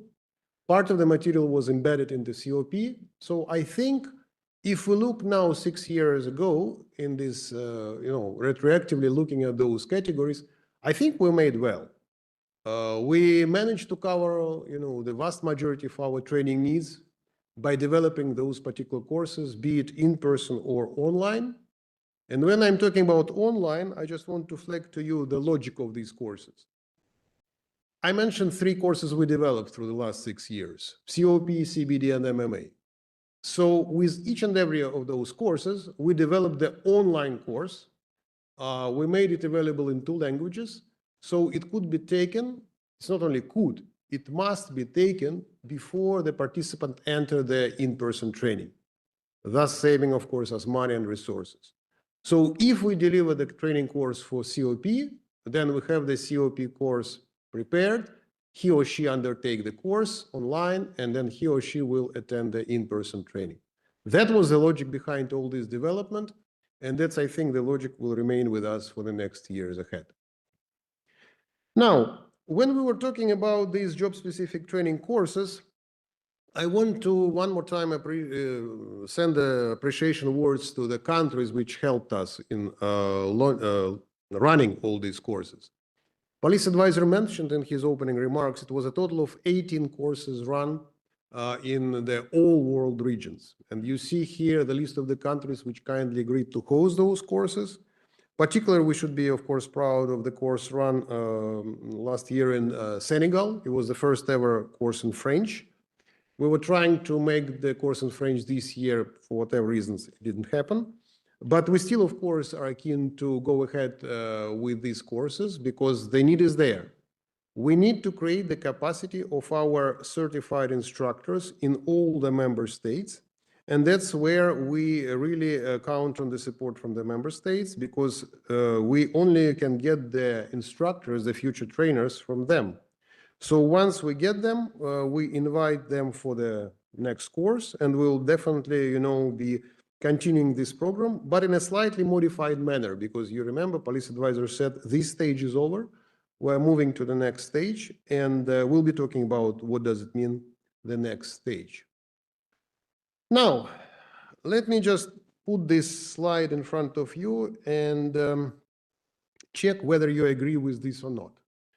Last year, United Nations mission in South Sudan, with the help of our standing police capacity colleagues, ran this small survey on training, and the very first question in the survey was, how familiar are you with the UN Strategic Guidance Framework for International Policing?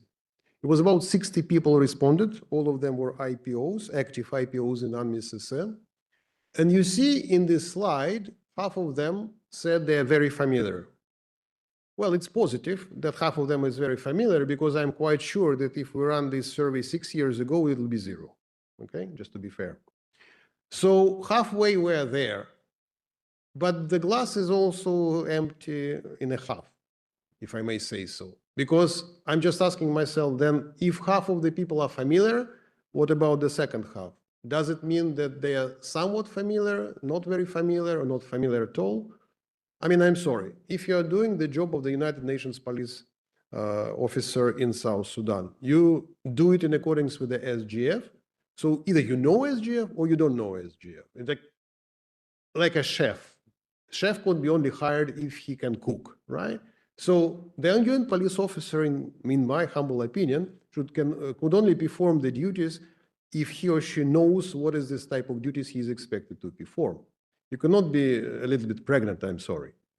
I think that we should look at it seriously and say that we're, of course, halfway through, but there is a lot of things to be done by all of us. It is, of course, responsibility of the UN Secretariat to move ahead, absolutely, but there is a lot to be done by the member states, and I'm proud that at least 2 of my good friends will join this session with their small remarks on their own experience. But before them to join, I want to bring to your attention the facts, which was signed by UN Police Advisor on 18th of July, distributed to 193 member states. Those of you who are not familiar with these facts, you're more than welcome to receive it from me. I have no problem to resending it again. But the key question here in these facts was, dear member states, this is a reminder of the existing procedures. We're not inventing the wheel. We're just emphasizing what was already established and clearly articulated in 2024 AMS SOP. And these facts was meant to, first of all, verify how many certified instructors the member states have, but also just to highlight that, by the way, this certification is a mandatory procedure. It's not a joke, it's not something optional. It is what we are definitely asking member states to help us with, because if member states, you are serious about your commitment to deploy police peacekeepers, then you should understand that there are certain requirements, including the certification of pre-deployment training, which is clearly mentioned in the paragraph 95 of the said AMS SOP. And it could not be more clear. It says every member state's nomination for deployment should be accompanied by certification of pre-deployment training, okay? There's no I wish, I don't wish, it is a must, okay? So sorry to be that blind, but I'm just talking about the documents which we should be, following. And this certification means, of pre-deployment training, that if the member states were delivering a training based on a CPTM and STM, as outlined by ITS, it should be clearly mentioned in this note. And the job-specific training, similarly, as outlined by the police division, could be also mentioned. And of course, on top of it is a mission-specific training, which some member states may wish to do, may not wish to do. That's another story. But for us, here it says, ITS outlined the standards for CPTM STM deployment training. Police division outlined the job-specific training standards. Could you please follow these standards and make sure you certify that your people has undertook it? And that is what we are talking about this note. There is an example, the sample, of this note in the AMS-SOP. It clearly says generic training, job-specific training, mission-specific training. Please deliver those things, mission-specific training being sort of optional because there is no UN ITS or UN Police Division standards. And then we know some countries are doing it. You're welcome to do it. There is no problem with that. But just generic training and job-specific training is a must. And that was the message from these facts. And I think we'll try to push. Of course, I'm sure police advisor will be talking about this at the end of this session. Now, the particular annex which is there in the said AMS SOP talks about job-specific training, which we were discussing. And we run a total of 18 courses. Pollard mentioned it. 18 courses. We invited 193 member states, out of which 73 member states attended. So as of now, I will give you the precise figure. We have 285 certified trainers. 285 certified trainers from 70 member states, 70. 70 member states were certified to deliver the mandatory pre-deployment training in job-specific modules. I think we did our portion. That is why police advisor said we completed that part. 18 courses, everybody were invited, everybody got a chance to participate, 73 member states responded, 70 were certified, and that was definitely a serious course, and some of you who attended it can prove my words. It was not a, you sit for 5 days, you receive your certificate, goodbye. It was a pass or fail course, 77% pass rate. Okay, out of all the people who attended, 77% were certified. Okay, 77% succeeded, and they are certified in delivery of job-specific training. So, in order to not to waste all these, capacities, we're saying, dear member states, please help yourself and help each other. And that is why I think I will be talking more, of course, later. But at this point of time, I want to give the floor to my dear colleague, Nicandro from Argentina, so he can share some thoughts about the Argentinian model, if I may. Over to you.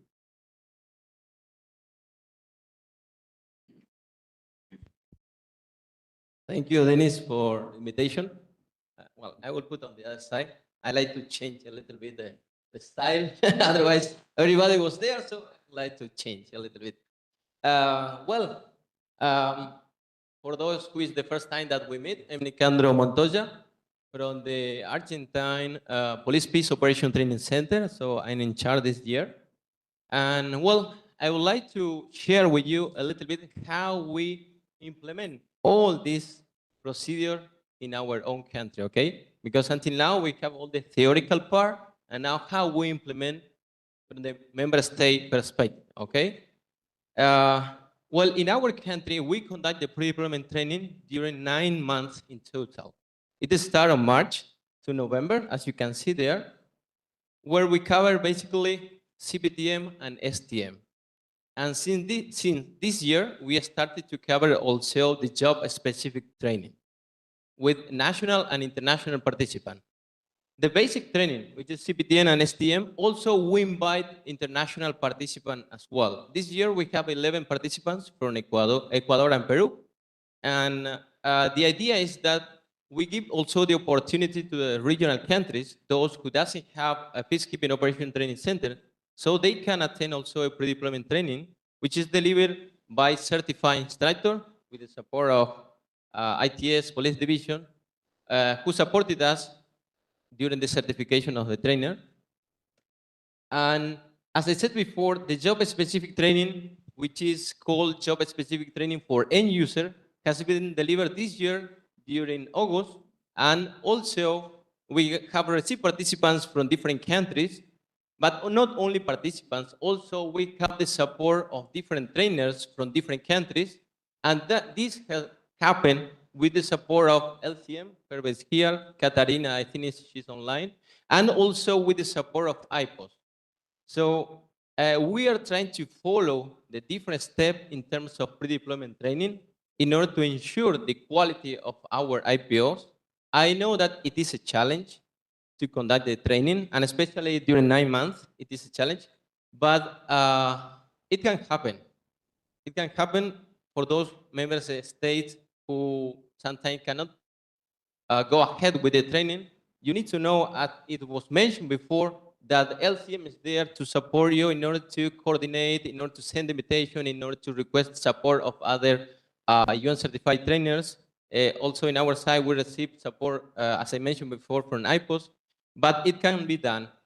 Even at national level can be done because we have the opportunity to participate for different TOT courses. So as much as we can, we send the candidates in order to be certified. Otherwise, we cannot go ahead with the training if we don't have UN certified trainers. And another thing that we have done, and we have been discussing this morning, and which can be useful also for you, you can include in the annual calendar. For instance, in our case,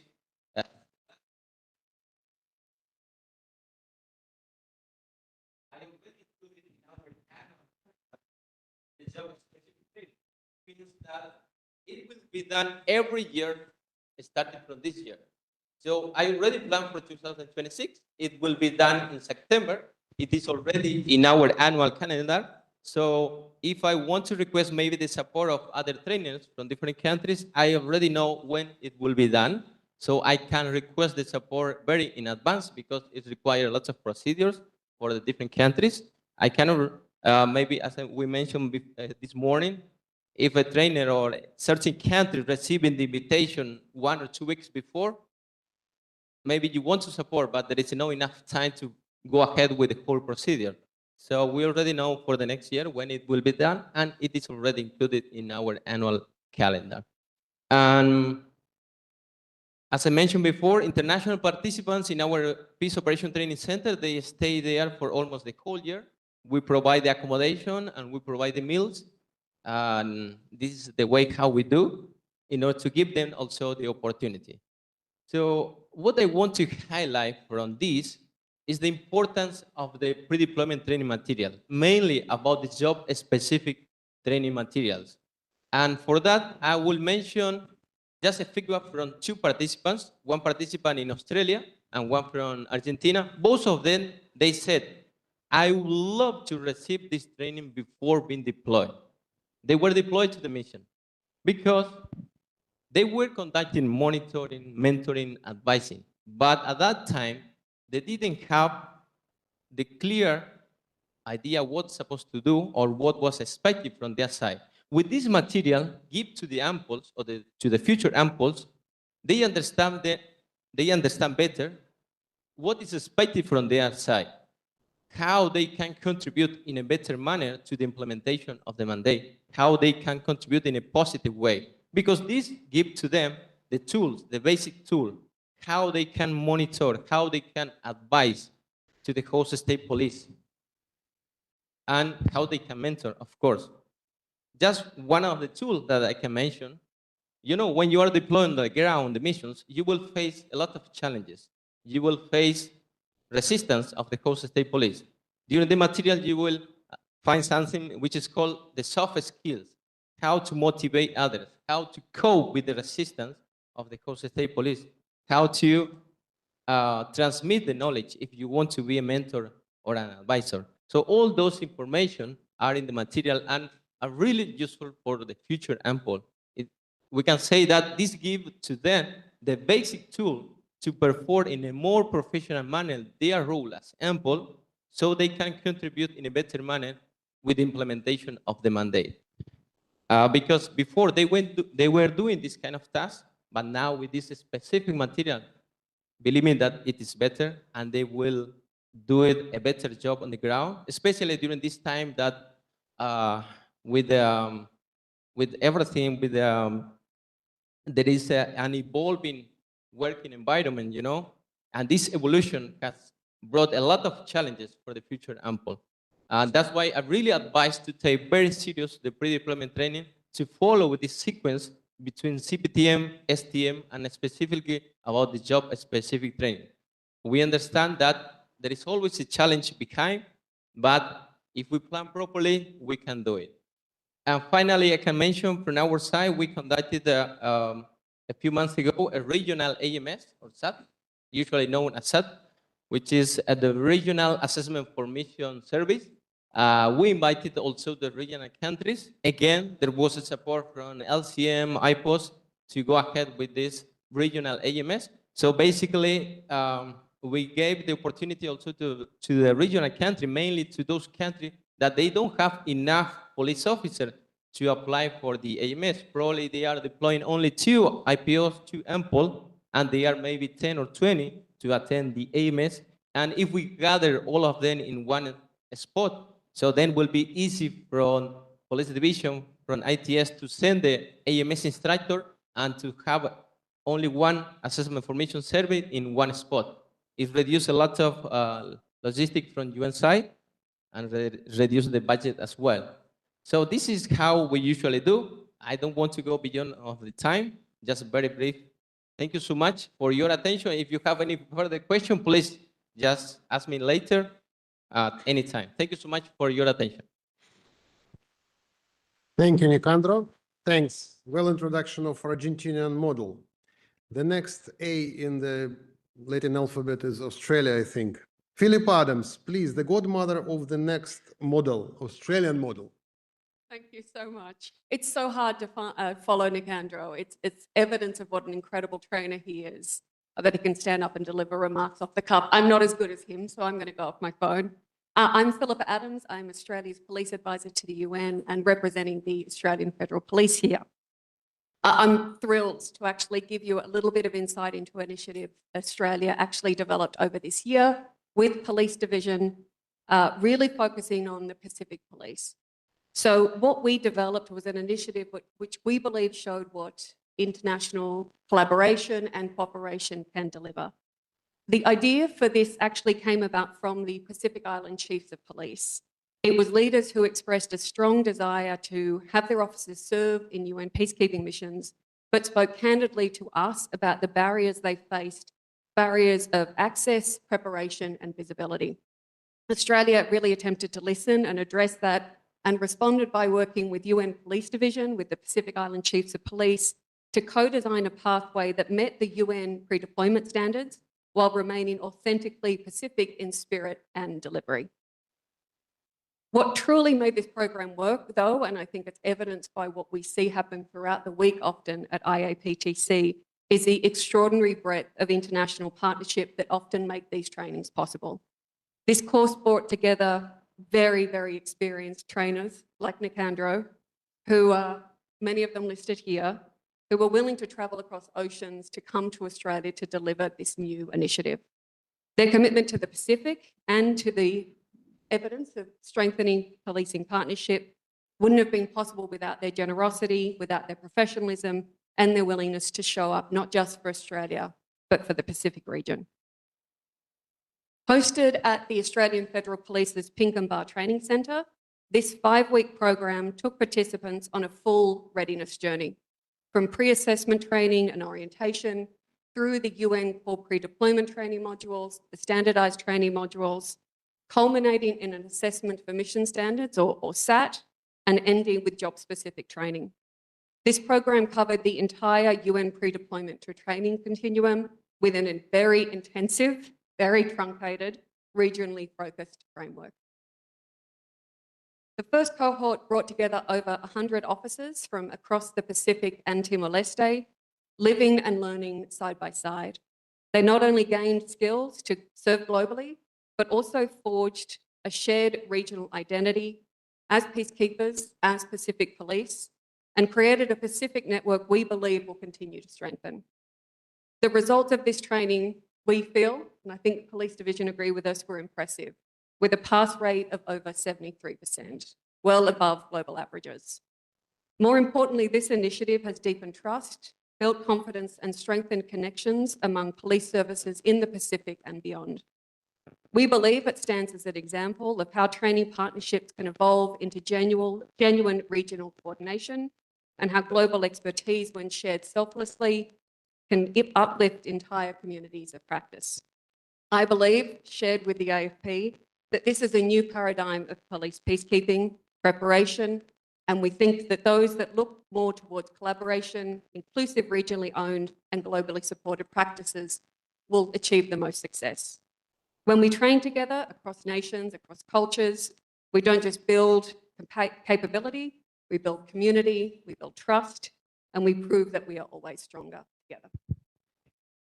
Thank you very much. Thank you, Philippa. Thanks a lot for introducing the Australian model. And we'll be talking about another letter A, Angola. Police advisor mentioned in his remarks that it's ongoing undertaking. There is the first ever training for 4 Portuguese-speaking countries. Out of those 4 Portuguese-speaking countries, only 1 have very limited capacity of trainers. So those 4 Portuguese-speaking countries, namely Portugal, São Tomé and Príncipe, Mozambique, were get together in Angola, of course hosted by Angola and attended by Angola students. And this 6-week package, what we call, covers pretty much everything what you need in terms of the training and delivery and preparation for SAT. So what happened was weeks 1, 2, and 3 are related to the TOT, 4 and 5 to PDT, and 6 for SAT. I like the UN abbreviations very much, so you know, like I'm sure you know them as well now. Train of trainers, weeks 1 to 3. We are covering all the necessary pre-deployment training required by the member states. We're certifying these instructors. We're creating the capacity in those 4 countries to be able to deliver this pre-deployment training in future. Weeks 4 or 5, those freshly certified instructors who were just trained during the week 1 to 3, they are delivering the pre-deployment training for the actual students, right? For the what we call end users, for the candidates for the police peacekeeping from those countries. Under our supervision, there is a good chance for them to shine, you know, to develop also their training skills, because they're just certified, they know the subject, very fresh knowledge, they deliver the course to the actual students, and then it culminates in the last week where the team comes from New York and assess the candidates who, like I said, are just freshly receive all the necessary pro-deployment training from qualified instructors. So I think this is the modality which police advisor and chief ITS were discussing for future, in the sense of if member states without the training capacity come to ask for this, maybe we can implement this Angola package or Angola model, whatever we call it, and say, look, we're building your future. We're building the capacity of your instructors for the years ahead, but also we can help you to pass your candidates, select your candidates for the future mission assignments. So through our SAT mechanism. With this in mind, I think we've done, we made it in 40 minutes. So I think we will have a lot of things to discuss further during our way ahead session and operationalization and questions and answer session. But I will be happy, of course, now to introduce our good colleague and strong supporter and partner from United Nations Institute of Training and Research, Ms. Claudia Croce. I know she's online. She is Chief of Pre-Deployment Training and Advisory Section in UNITAR. And of course, throughout her career, Claudia was collaborating with numerous troop contributing countries, police contributing countries in preparation for deployment to all their peacekeeping missions, including but not limited MINUSMA, MINUSCA, MONUSCO, UNMISS, UNAMID, and AMISOM. Prior to joining UNITAR, Ms. Croce was working with UN OCHA, the African Union, the OSCE, and NATO. Ms. Croce, the floor is yours. Thank you very much, Denise. Just checking that you can hear me loud and clear. Loud and clear. Excellent. So thank you very much and good afternoon, Excellencies, colleagues. Really a pleasure to join you this afternoon. I had hoped to join you in person. Unfortunately, I have to wait a little bit longer, but I will be with you tomorrow. So if there will be also any questions following the presentation, we have the week ahead to talk and exchange, and I would really welcome that. For now, what I'd like to do is to offer a few reflections on our partnership, on UNITAR partnership with the Police Division and our joint achievement under the UNPO Training Architecture Program. And also briefly speak about how this effort aligns with our new strategic framework for 2026 and 2029. So if I can have the next slide, please. Thank you. We had the privilege to join the this program, the UNPO Training Architecture Program, and its steering committee since the very, very beginning in 2019, back in Brindisi. So from the outset, this collaboration has been guided by one shared objective that we have with the Police Division and with the United Nations as a whole. That is to ensure that every police officer is equipped with the knowledge, the skills, but also the mindset to address the challenges that more and more are being faced on the ground. Since joining the program in 2019, we have contributed to different milestones. We have developed 2 online courses that now are part of the architecture, the monitoring, mentoring, and advising course, and the capacity building and development course. As per our mandate, I want to underline that the support the UNITAR has provided is very much methodological. We do not have the mandate as a UN agency to set standards, but we do have the mandate to support with capacity building and learning solutions, partner UN agencies, and of course, primarily member states as well. So in developing these online courses, our main objective was to translate the information in a way that is easily accessible, understandable, and applicable by the police officers that attend these courses.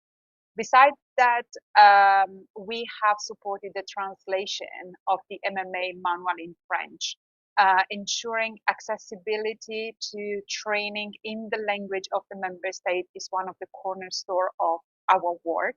And so we were very happy also, thanks to the support from Canada, to be able to translate the material directly in French.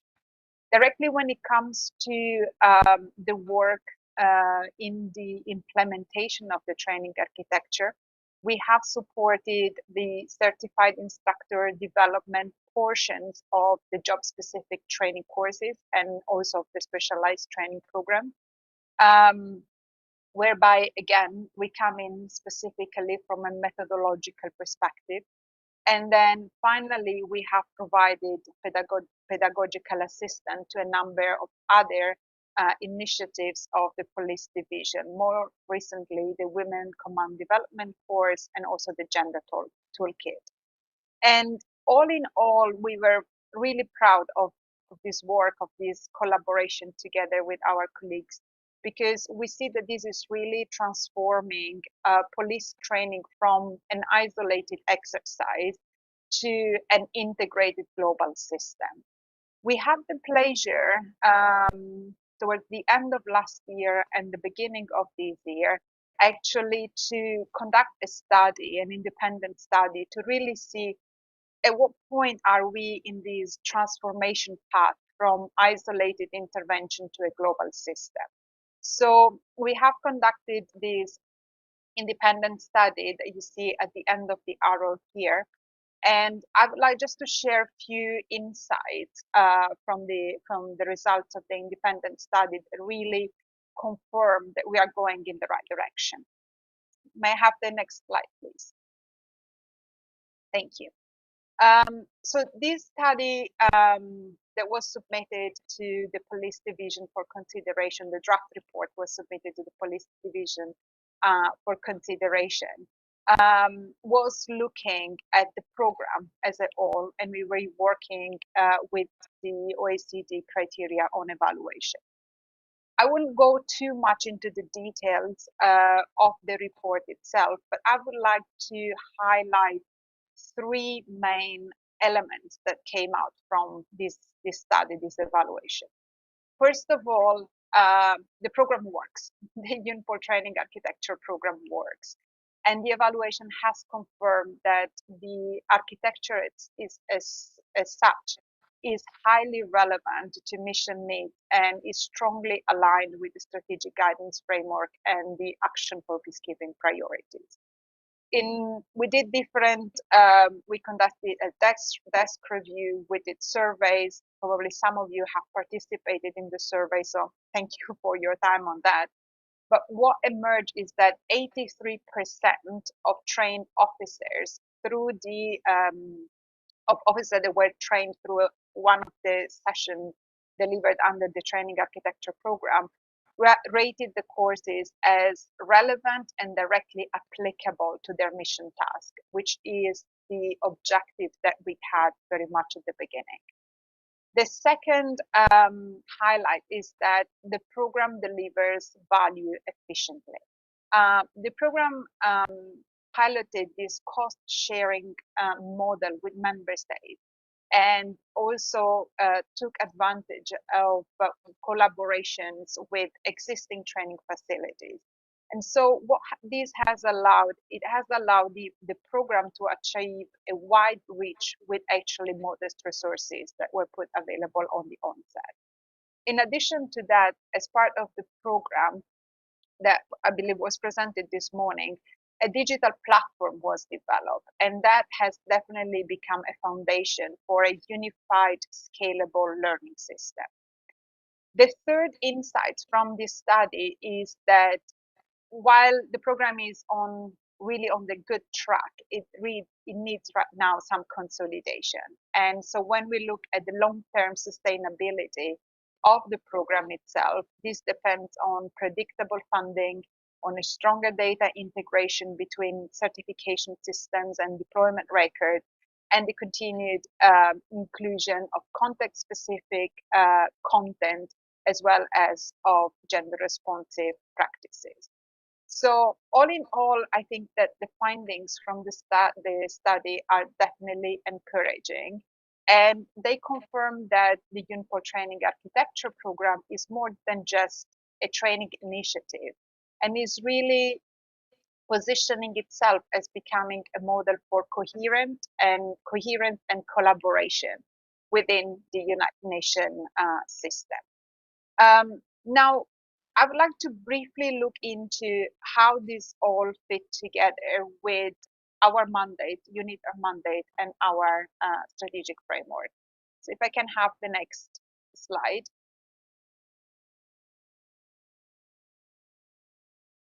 Thank you. So when we look ahead, based on our new strategic framework, our contribution to the police division work aligns very closely to our core strategic objectives. And I would like to highlight three of these objectives that are particularly relevant today. First of all, our support to the police division aligns with our commitment to strengthening institutions in member states, which is at the core of our mandate. Through our training partnerships, our advisory support, we really aim to support national police training centers to become engines of excellence and building ownerships and reducing dependencies on external actors.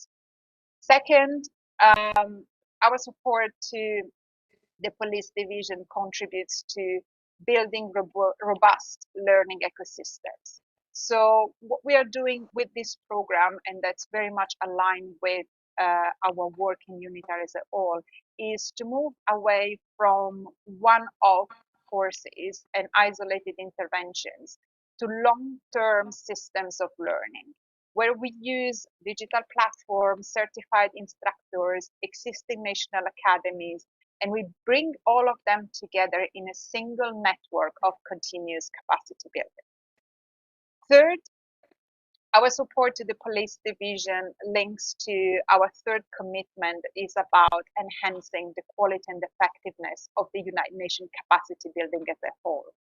And I think that all the UN agencies that have been contributing to the implementation of the UNPOL training architecture, which is not only UNITAR, but I would like to mention UNODC, OHCHR, UN Women, UNDP, we all work together to improve this quality and effectiveness of the interventions. Our role specifically is to generate evidence, to share best practices, and to help the UN system learn from itself. And as I said like a second ago, I think that the program as a whole is really an example of a model of coherence and collaboration within the system from which the system should learn, not only for the work related to the police, but possibly for the work in many other different areas. And the evaluation that we did, the study that we did, is an example of that. The study is really important because it represents research that will be very helpful moving forward, feeding into the practice, and then we will have practice that will generate new insights for research. So it's really this self-sustaining and self-strengthening model that we are looking forward. So when we look forward, and I know that's the topic of the next session, when we look forward, our commitment is absolutely to continue support the police division, and there are three priorities that will guide our continued collaboration with the colleagues. On the one hand, the first priority is to deepen digital integration. We know we have heard recently in September the Secretary General talking about the UN 2.0 strategy, the role of technology. We really would like to work in this direction, deepen the digital integration, but in a way that is meaningful, in a way that technology becomes a support of member states and not something that hinders progression.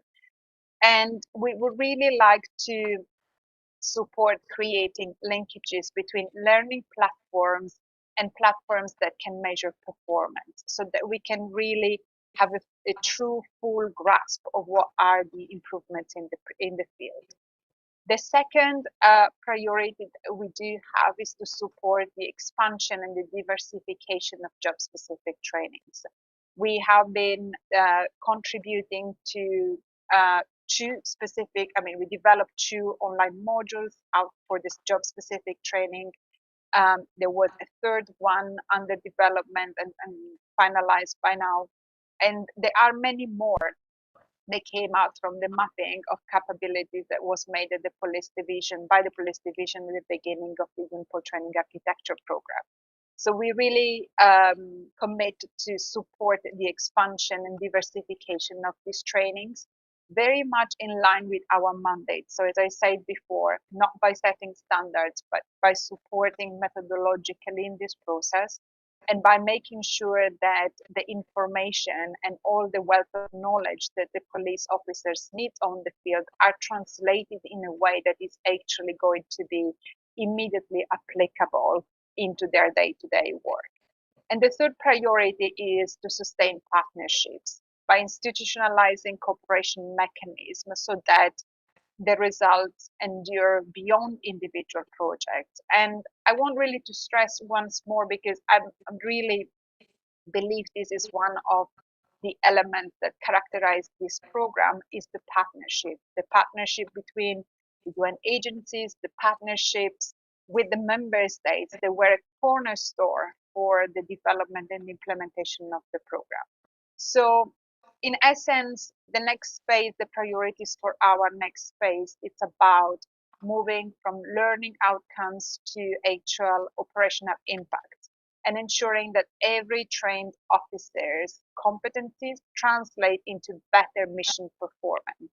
And of course, greater trust for the population that we are mandated to serve. And we will do this by making sure that there is this even closer linkage between training and performance. In concluding, because I know that there are many interesting interventions to come. Thank you. You already anticipated me with the last slide. What you see in this slide is one of, I would say, like the mantras that we have. So for us, training at its core is not just about transferring knowledge. It's really about enabling a transformation.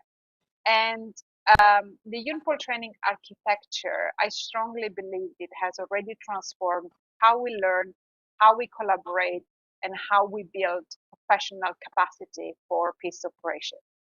We really hope that we will be able to continue supporting this process. We are very proud of the support that we have already provided.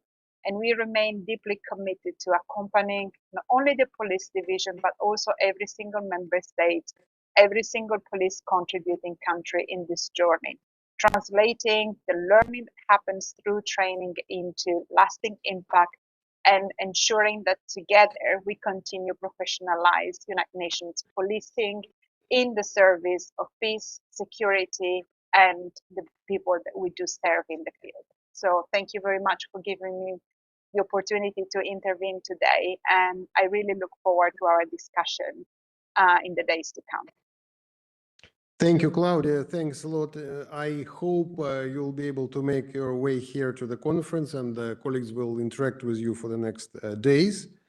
Meanwhile, we're moving to the last two sessions, which is de facto sort of merged and very much interlinked ones. Under the control of the United Nations Police Advisor, I'm going to talk about the way ahead, which was just mentioned to Claudia, together with my colleagues from ITS. And then we'll be moving into the Q&A, discussions, brainstorming, which is an open floor. And I know some of the colleagues are ready to talk. Let me just start with the UNPCC 2025, which I already mentioned today. Our flagship course, United Nations Police Commanders course, was revised last week, actually in Brindisi. And with this revised curriculum, we're ready to launch it in 2026. Venue to be announced separately, but the idea is to present this new curriculum to the recently appointed heads of police components, deputy heads of police components, and then, of course, to receive their feedback and with a hope that this will help them in their everyday field duties. The flagship course, UNPCC, 2 weeks, with the participation of all our seniors and, of course, the P5s to D2 in the field and in the headquarters, also for the benefit of headquarters staff. The next thing is another sort of internal UN course, if I may, because the course which we're just discussing, the UNPCC and the UNOPC, Operational Police Command course, are meant to be delivered for those people who are already on the ground or about to be deployed to the ground, ready in their capacities, whether they are already onboarding or, already arrived personnel. So the logic of both courses are actually the same. It's even the curriculum is very similar. They're mirroring each other. The content from UNPCC is reflected in the UNOPCC, while at the strategic level, people need to understand the generic basic principles of the, of course, SGF and mandates, etc., political environment, which is very sensitive. The operational command people are there to support them. So, for example, just to give an example, if our head of police components should be aware about RBB, he or she may not know it in details. That is not his or her task. The operational police officers, the planning officers, are those who will be actually putting this RBB in life, putting this framework together, and of course, reporting to the head of police component. But the main elements need to be informed and of course, need to be known to the heads of police components. Now, this is something which police advisor and chief ITS has agreed de facto 2 days ago, and I'm happy to report to you that in 2026, we are going to introduce a new joint certification mechanism.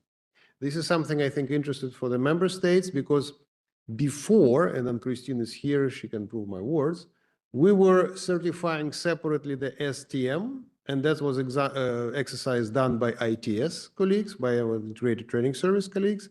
And then, as I was reporting recently, we were certifying separately the job-specific training courses. Now, it means that we were spending 2 weeks for the STM certification and 3 weeks for job-specific certification. And we were taking the people from the same pool, right? It is still the trainers from the National Police Peacekeeping Training Institutions. So de facto, we were calling them twice for 2 weeks first to be certified in STM, and then for 3 weeks to be certified in job-specific training. We look through this with this new lenses of UN 80 and all these financial, challenges, which I know police advisor mentioned and also chief ITS. And we said, look, why can't we merge this program together? Because some of the elements of those 2 courses are very much interlinked, including, for example, instructor development module, which could be safely put and delivered once, and then to be followed by STM and job-specific training courses certification. We still want to keep control as a police division on the job-specific training, and ITS will still keep control on the STM. So this is 2 separate certificates still, but then instead of 5 weeks training, we have 3 weeks training now. Instead of calling the same people twice, we're calling them once. And our plan is to launch it in 2026 in both English and French, because the material is available. There is no problem with that. It is just that we need to organize ourselves, announce it properly to all of you member states through the formal communication. Like I said, it is just absolutely fresh initiative, which was just approved by our seniors. Angola model. You've heard me saying a few minutes ago that it's a good model, we believe, for new or emerging PCCs. So in case country X wants to contribute to the police peacekeeping, but never done it in the past, has no capacity of instructors, we're here to offer this Angola model or 6 weeks package, saying we're coming to you, we're certifying your instructors. Those instructors could deliver the pre-deployment training for your students. Those students can pass the SAT. Successful students could be deployed. So this is the logic we are following with this Angola model, and hopefully it will be materialized next year as well. Very shortly of the Women Command Development course, police advisor is here. We had very, very intensive discussions on that. We know that UNITAR was very supportive. There is a lot of interest from the member states. This course is still aiming the same goal, meaning we want to prepare senior women staff, senior women police officers for the future deployments. It means that we need to prepare them for passing the CBI, the competency-based interviews.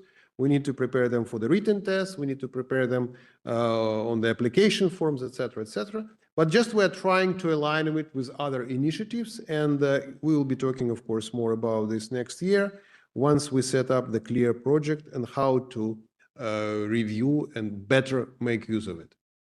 Learning management system is something also we're looking at, and I know our ITS colleagues were talking with our colleagues and partners from OICT. Maybe you heard me saying today that it's years process, right? Hopefully with these new technologies and AI and everything in place, we can put it a little bit more faster. But this is something we really need to put in the UN system, because you see, with all these courses we are mentioning, there is a need, for example, to send the pre-deployment, the links to the online courses to the participants. So at the time being, it's Dennis only doing this manually with his poor IT skills and receiving the requests from the students to get a feedback. So Dennis, again, with his same skills, trying to manually search through the database and check whether these people passed the SGF test or not. It's not sustainable, it depends on Dennis. It should not be dependent on Dennis or any other individual. It should be the system in place.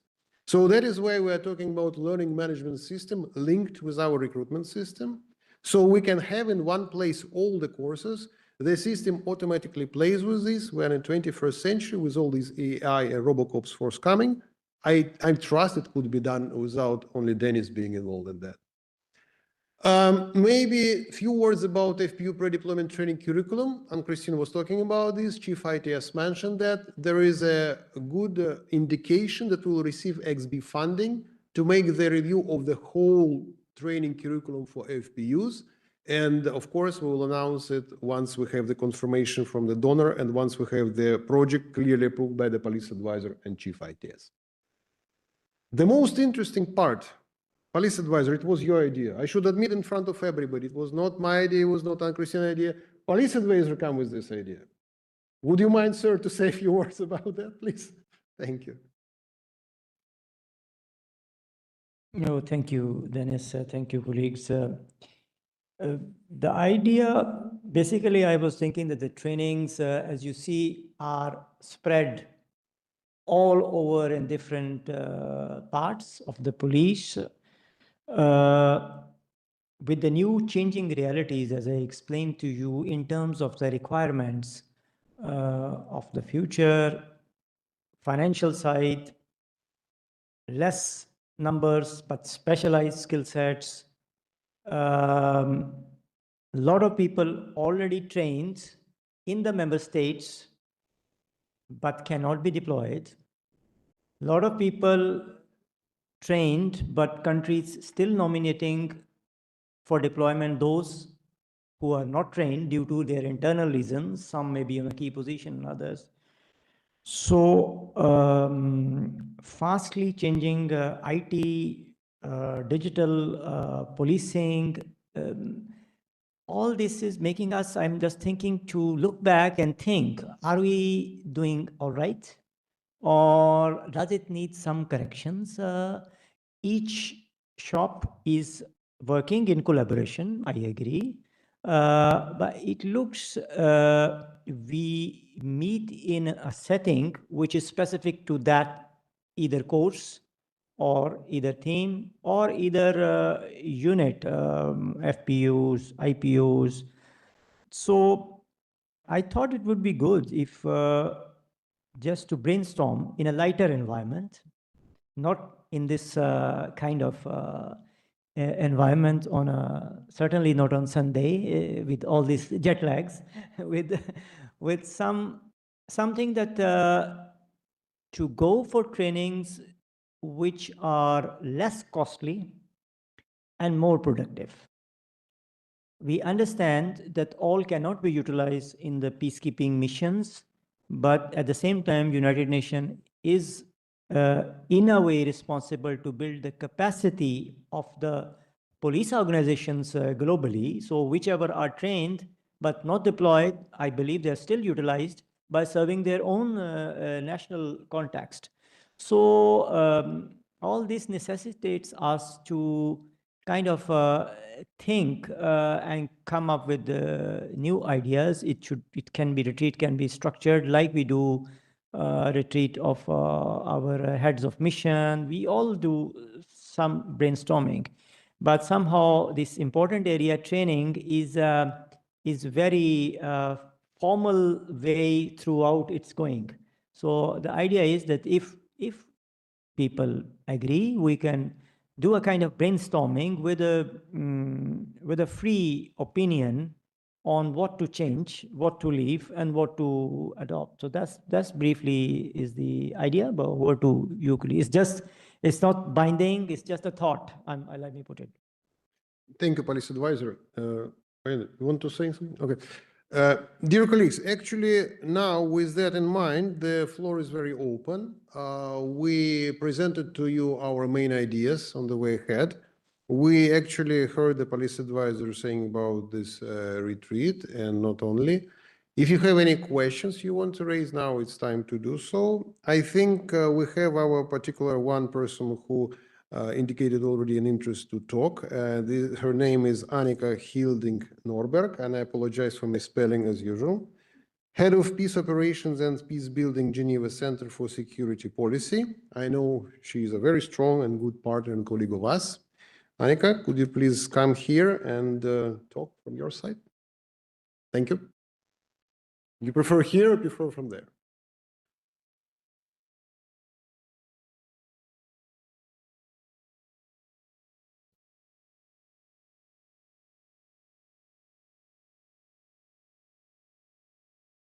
And I can't even manage with the mobile. I need the computer, actually. All right. Thank you so much for that. And thank you very much for the invitation to share a few words. The reason being is that there's been a lot of things happening in the past few weeks in New York, which is directly related to the work that we're doing here. So the first ever UN Peace Operations Review Week was hosted last week in New York, and it was co-organized by 4 global networks supporting UN peace operations.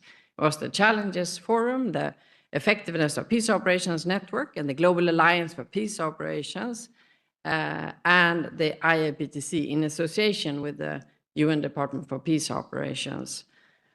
International Peace Institute and the Geneva Center for Security Policy, which I represent, were also part of the planning and delivery. But why are we talking about this here? Because there were 16 seminars on key issues and topics, and one of which was hosted on United Nations police and the future of UN peace operations. And we were delighted to co-organize that with the Swedish National Police, which are here, also with the Challenges Forum, and director is coming later today, I believe, and the International Peace Institute, SIF, and the Permanent Mission of Sweden, and in close cooperation with the Department for Peace Operations. The focus was on the purpose of the workshop was to consider how UN police can continue to play, or even more so in the future, a critical role, drawing on previous practice and considering opportunities for continued innovation.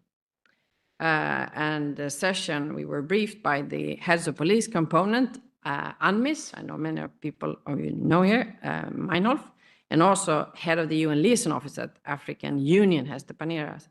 And there was also the deputy police advisor, as well as a police advisor from Rwanda. So it was a very interactive conversation. And linked to this was a follow-up workshop on all the seminars where we looked at the implications for education and training specifically from the 16 areas of conversation.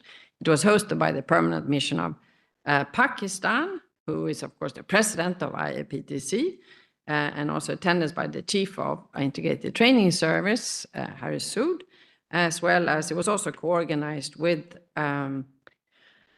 the University Center for Policy Research and the Coventry University and the Permanent Mission of Switzerland. There was also a joint effort. So combining those two, because I was asked by Dennis to share some key findings. Of course, these things were happening on Thursday, Friday, so I will just share a direction, and then there's 2 reports that is coming out of those 2.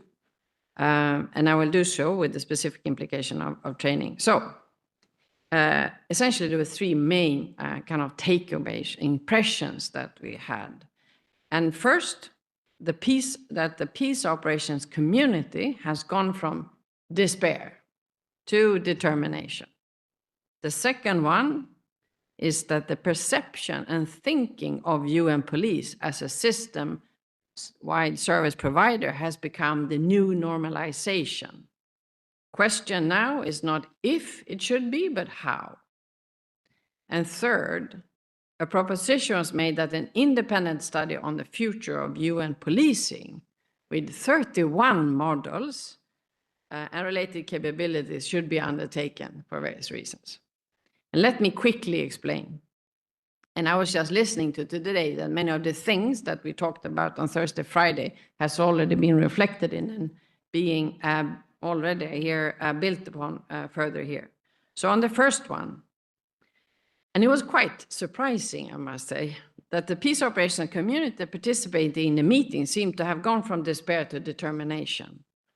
From June 2023, when MINUSMA was closing, and which, as you all know, triggered a discussion on the end of peacekeeping and debate, then discussions moved towards doing less with less. And by Wednesday, Thursday last week, we did doing less but differently, and then kind of moved on to doing smarter and quicker and faster and together.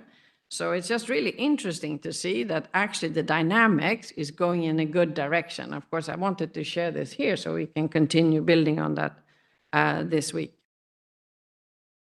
And I think particularly of implication for training then is, of course, that also in downsizing times, as it was called, not only do we need to keep the pilot light burning because a complete startups for later scale up is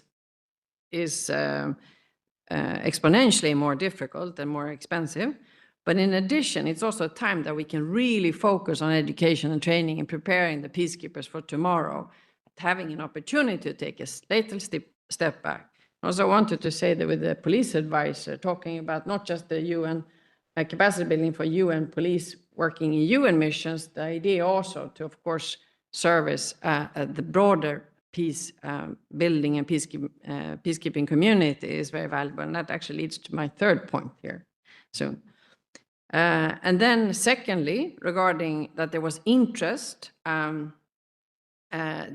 the UN police as a system-wide service provider has become the new normal, the one that is now focused on not if, but how.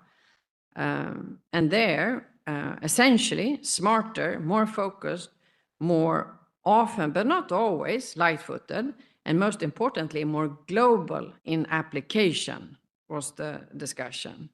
Not just within and serving the UN system itself, but also beyond, as the police advisor said, such as supporting regional organization and the broader member states community.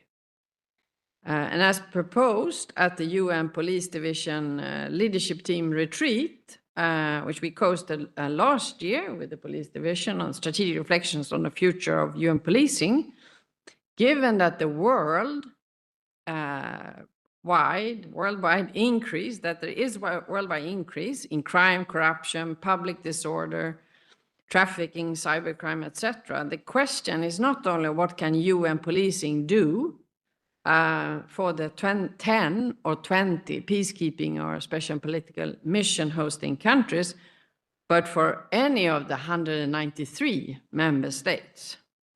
So it's not about what can member states do for UN policing, but what can UN policing do for all member states as and if they so require.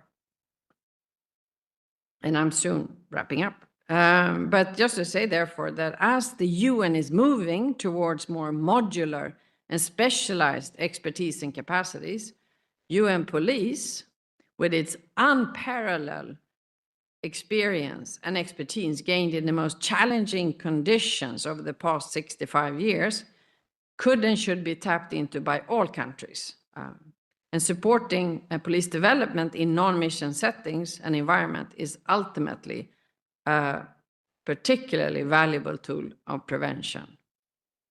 So the third and final one, which was a proposal made last week, that we need to revisit and reappreciate the broad range of capabilities and expertise that UN policing to date have and can again provide. The workshop did a quick review, thanks to Hester Paredes, of UN police missions to date since 1960, and demonstrated the very broad range of types of missions and functions performed over the years. And I was just also reminded when Dennis was going through the list of job descriptions and job trainings. So we made a proposition, and we thought we were innovative last week, which was, or earlier this week, I should say, which was about the need to develop an independent study on future UN policing with 31 models and related capabilities, but we should change it to 55, I think.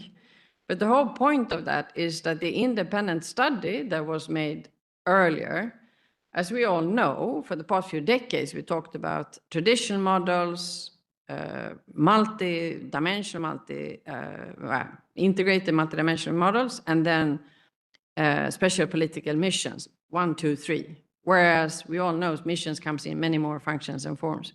And the same thing, so we moved the debate to thinking much more careful about the value of the peace operation, the dynamic variety that can be deployed.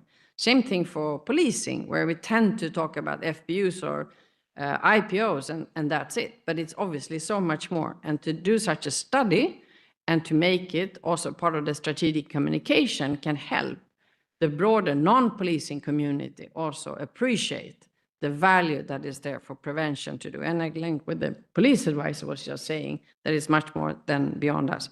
And that was, I think, the 5 minutes kind of that you suggested. So thank you very much. And also, if anyone has any questions about the policing workshop, Benoit, who is the director of the Challenges Forum now, he's coming tomorrow, I think. So you can also talk to him. Oh, and here's the strategic reflection on the future of UN policing. Thank you. Thank you very much. Tack så mycket. Police advisor, you want to say something before we wrap up? No, I think I just want to thank for all the participation, and we look forward for the engagements for future. Colleagues, the floor is open. Any particular questions you want to raise? We're here, of course, for the next day. In case I notice, of course, I know that one of the important things of these events is the networking and, meeting. So we want, of course, leave the time for that as well. But please, any online participants are also welcome to address any questions from the auditorium, any suggestions, proposals, you're welcome. I cannot monitor online, so I don't know whether it was something online.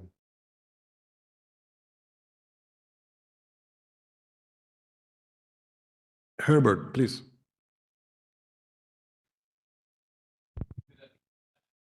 No, because otherwise online will not hear you, yeah. Hello, good afternoon. I have a question for Australia. That was very great, your presentation of your activity you organize with so many countries in a region which is very spread. So I think what we would love to learn from you, if it's possible, and maybe you can do it at a SPAC meeting in New York, for example, is to understand the logistics. How many months did it took for you to actually organize all of this? And who was in charge? I think, talking about shared ingredient, how much money does this kind of activity cost?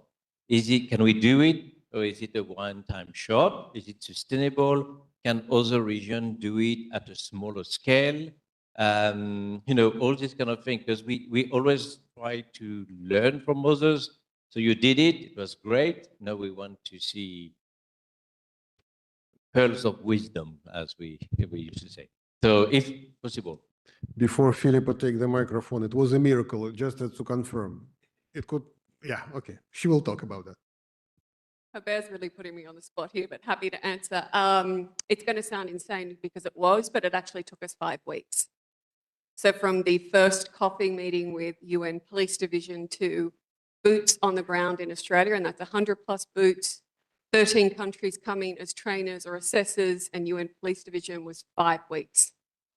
So you can imagine the logistical support required both from UN Police Division, but also from the Australian Federal Police and our Pacific Police partners, because Australia actually took the coverage of all of the logistical elements and funding. So the travel of the trainers, of the assessors, also of all of the Pacific Police participants, the organisation of visas for all of those participants was all done by the Australian Federal Police. The sustainability of the model at that number, we have recognised is not something we can run certainly multiple times a year, but in the range of 50, we can absolutely make this a sustainable model. Looking at the Angola process, I think it's in essence replicating that. We just found, particularly because these are countries emerging in their desire to contribute to police peacekeeping, we needed to look at the pre-AMS training as a really fundamental part of that training continuum, because even the driver training can be very difficult, particularly for countries from the Pacific, where a lot of them don't require a driver's license. because they don't have a lot of vehicles in country. And they certainly don't have access to four-wheel drive vehicles that they would be using in a UN peacekeeping mission. So that pre-assessment period was very pivotal to get the results we got when we conducted the SAT. But it is a model we're looking to roll out. It will be at least yearly. We'll be looking to conduct an assessment for mission standards. The truncated program, I think, will be something we look to develop with Police Division, with them looking to develop the STMs and JSTs as a combined.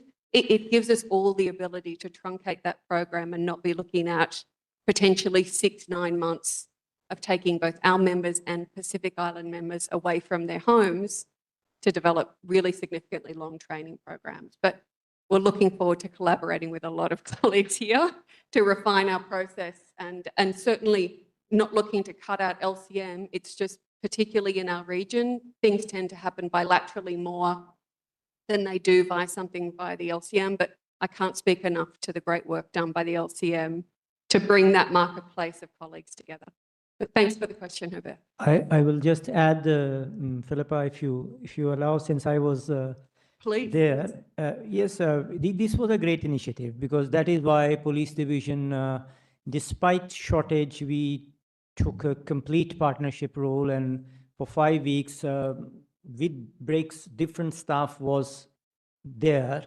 And I myself visited at a particular point to see, and also met those 100 great officers who were really thrilled at that. I think this was a great initiative, and with even 50 is a quite reasonable number. What if some other country or LCM wants to look at it, is maybe you can do is prior selection. Maybe the nominations can be more. You can choose those 50 which kind of pre-qualify to some extent of UN police criteria. So it can be competitive to enter. But certainly this was a great activity, and I can vouch for that. Thank you. Thank you, Police Eduardo. Thanks, Philippa. Thanks, Herbert. While I'm waiting for more questions online and from the class, I just want to make two small announcements. First of all, the materials, the presentations and all that stuff will be definitely circulated to all of you. So don't worry, we will send it via email or whatever other shared folders will make it happen. So don't worry, including the list of participants, including the presentations, etc., etc.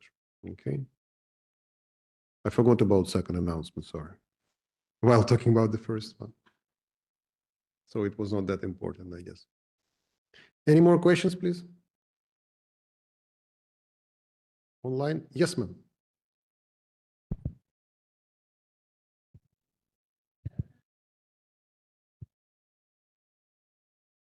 The representative from Kenya, because for online people, just please talk to a microphone. Thank you. Okay, sir.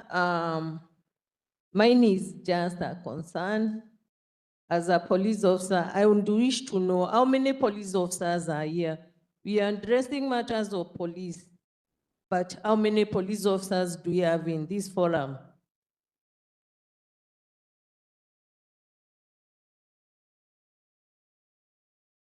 Yeah. Does ex-police officers count? Of course, if you're assisting us in training for peace, yes, and even the military, we accept so much what the military is doing for us, but see our presence is very few. We are very few. The occasion is ours, but the numbers are very, very little. That is my concern about all this. And even when we hosted in Nairobi, the same issue arose. Police officers were very, very few. I know we came up in my country in great number because it was a UN day for us, but still the representation for the police officers was very, very little. I don't know if it is the communication to the police chiefs. I don't know what is not going the right way. Like we see the presentation for the military and I admire it. And even tomorrow, I know there will be more. If police, we are not here today and it is our day, do you expect us to earn the numbers tomorrow? No. We heard this about outnumbered by military many, many times, trust me. But I should say, in 2018, there was zero, okay? In 2019, we started Unpoll Day regularly. And now we ended up with 55, I think we'll calculate it in this room. But the good thing is, out of those 55, I think almost everybody knows why we're here. In 2019, it was like Unpoll Day. What does it mean? Who are people coming? I think if we just count 6 years ago and calculate the progress, yes, it's a lot of stuff which was achieved. I'm with you in the sense of we're still outnumbered. I think police advisor is the one who was pushing always for this police presence at the highest level and the highest standards. So if he wants, of course, to talk from his side, absolutely. I think Annika also has the request. She raised the hand, I think. On that, I think. Well, I just have a just additional comment here. While constantly we thank Kenya is our great partner supporter, and my deputy police advisor, in fact, I selected from Kenya, so you can understand your. So what I see here is that yes, as Dennis mentioned, is a constant upward trend, but those of you who are per se not police, I think they're supporters of police, they're friends of police. So I treat them quite similar with due respect. They are great supporters of police. Yes, how we can attract from the member states the police chiefs and others. For this, at the senior level, we have another event which is in preparation, that is United Nations Chiefs of Police Conference, which held bilaterally, will be in New York coming year in June. So that is, that's another opportunity, but this is well noted. But safely you can consider all as friends of police. I can guarantee you. Thank you. I just wanted to add also that that's a really great point to raise, very importantly so, but also recognizing the fact that only a few years ago, there was very, very few police before Unpoll Day was established. And good news about Unpoll Day is not only that there's a police or friends of police that are coming here, that it, I think, tripled the number of police attending the IAPTC. So the next of the week became much more police attending, therefore informing the whole week much more comprehensively. And also I think that it's really important that you raise, and of course congratulate Kenya for having established your Police Leadership Academy only 3 years ago. Fantastic. Anyone who wants to do police leadership work is have a great spot there. But also saying that we need to keep innovating. And the Peace Operations Review Week that was organized last week, the fact that it was a combined effort first time by the 4 global networks, so even if there's approximately 10 to 15% of police normally in any type of gathering, the fact that 4 of them came together, we had a full house at the IPI. So we have to always keep thinking, how do we just encourage more to participate? So I think it's great that you raised it.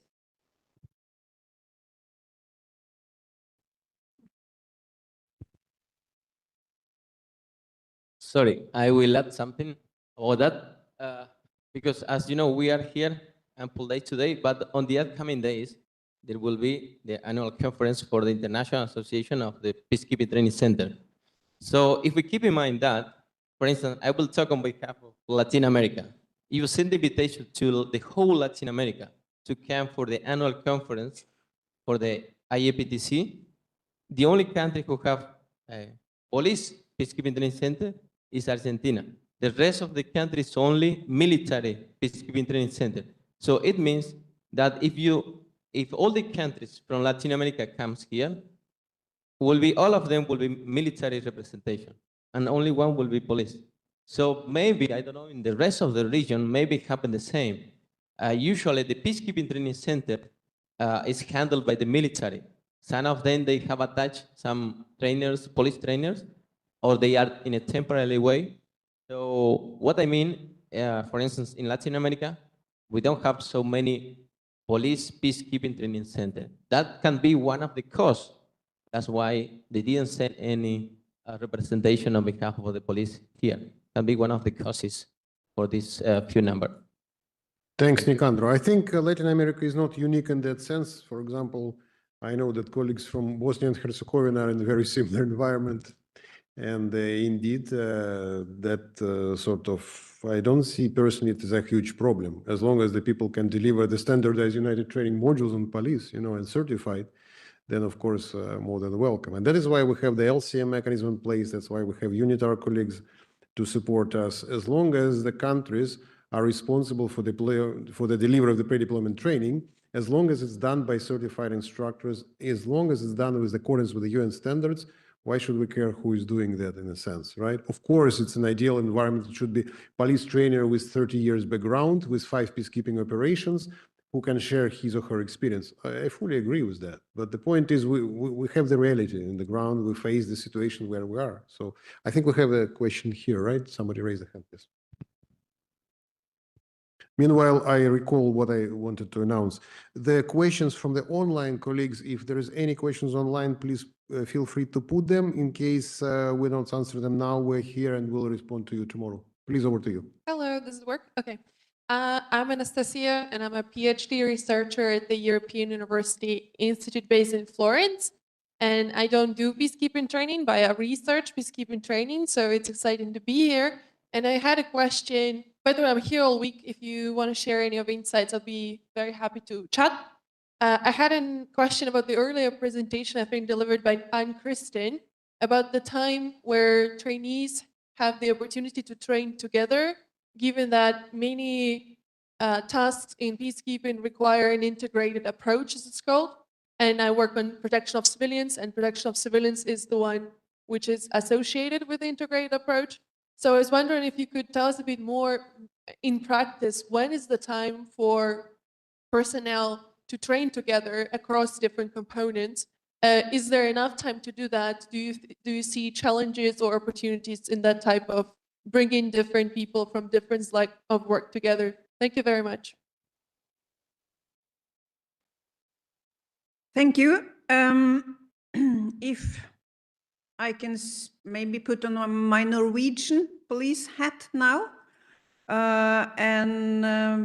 From that perspective, because back home in Norway, I have been in charge of pre-deployment training for many years at the Norwegian Police University College. I have been in several missions. I have also been a student at the Norwegian Defense Command and Staff College for a year. And both, especially maybe in the missions, we do have a challenge sometimes working together across the civilian, police and military pillars. And my personal point of view is that we don't understand each other. We don't know each other. We don't know each other's language. We don't know each other's mandate, tasks and roles. We pretend we do, but we don't.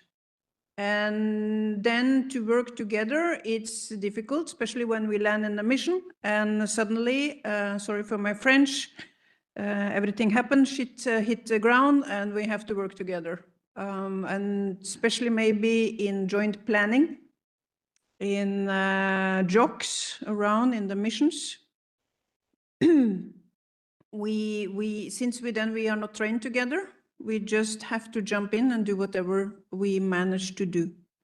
I do strongly believe that the best way to understand each other, to work together, to collaborate, to coordinate, to liaise with each other, is firstly to train together. That's where we, in a safe environment, can learn each other's language, roles, responsibilities, and learn from each other about each other. I think there are so many different calendars, both back home and internationally. So often these calendars don't fit together related to training. I also think that from the police, we make training for police, and it's made for police, and we don't invite military and civilians. Maybe we actually should sometimes invite others, because even if you're not a police officer, you can definitely enhance a lot and you can give a lot in this training. But I was very lucky to be part of a session in Brussels 1.5 years ago with the police advisor present. It was a meeting between all head of military and police component, and we had a lot of good discussion, and my personal reflection after that, and I was just supporting, so I was not part of the discussion, but it is that it's very much needed that at some stage we need to meet and learn and train before we meet in the mission. It's too late to train when we are deployed. So maybe all of us can try to open our eyes. We can try to get a little bit out of the common police box, and sometimes invite other friends from military and police into our training, into our retreats, into our brainstorming and discussions room. I think it's just the way it has been done, that we are training police, train police, military and so on.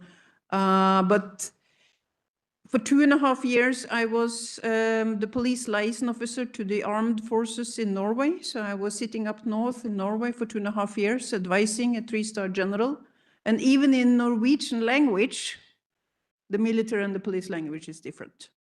And that makes not clashes, but that makes, especially when thing happens very rapidly and of security in the mission, it could be a real challenge. So I do think, with all of your support and going outside of the box, we should be able to link the three components together. And integration in the mission is something we talk about every day, you know, how to work together. But my personal opinion is that we have to do that firstly in a safe environment where we can discuss and brainstorm and be some kind of agreement, and especially just to meet each other, right? Just to meet either in uniform or whatever. But I have been talking to high-ranked military officers. They have no idea what an IPO and that the UN is actually having police officers in the mission. So it's not common information all around the world. And when we were in Afghanistan working with the NATO, NATO is not always informed about the UN police and the UN mission. So I think whatever better we can do, I think just to think outside the box for the future. I'm sorry I don't have any clear advice, but this conference is at least a start. From tomorrow, you will have all the presentations, civilian, military, and police in the room. I think first we had a hand here. If she could have a microphone.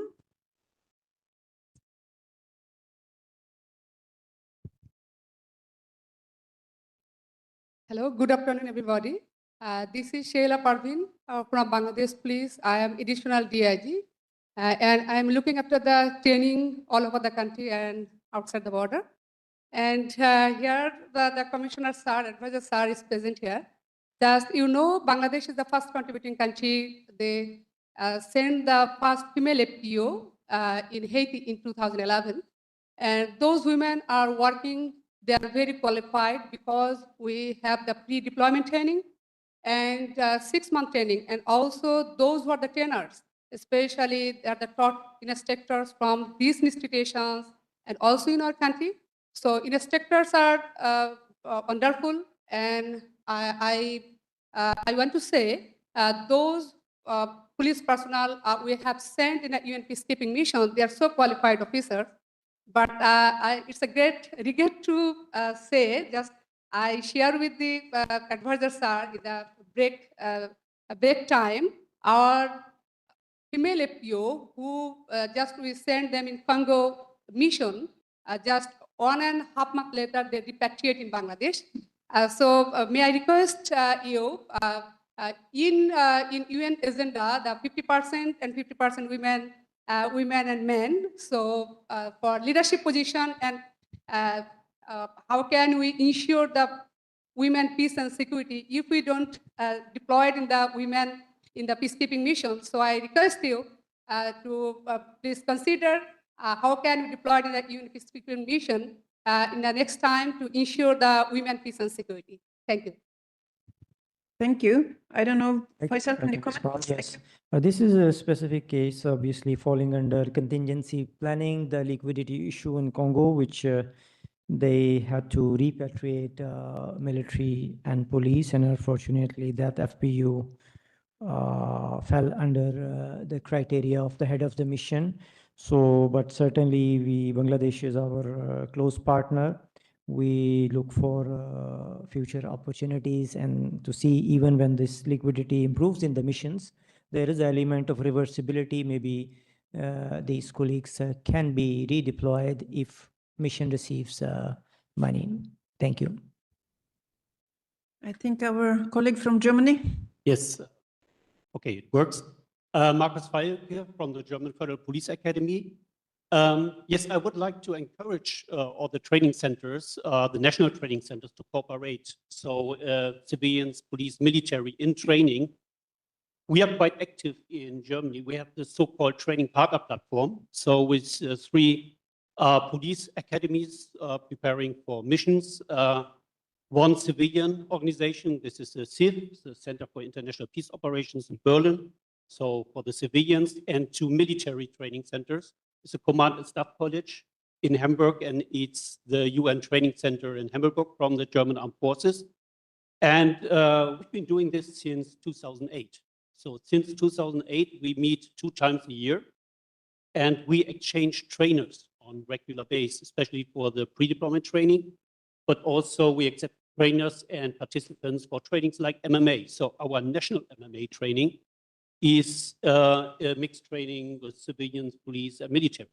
And it works quite well, and it's really, how to say, fruitful to have this cooperation, as you said, Anne-Christine, because you get to know each other, you get to know about the, let me say, what the other components can do, but also where are the limitations.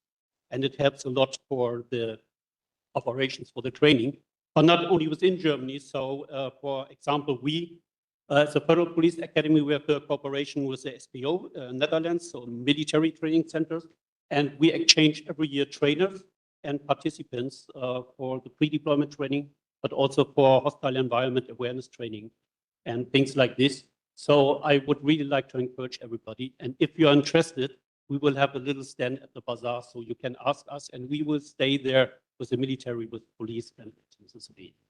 Thank you. Thank you very much. Baby step is also a good step in this regard, I think. And back home in Norway, we have pre-deployment training for police. And I know that the military, they do their own pre-deployment training.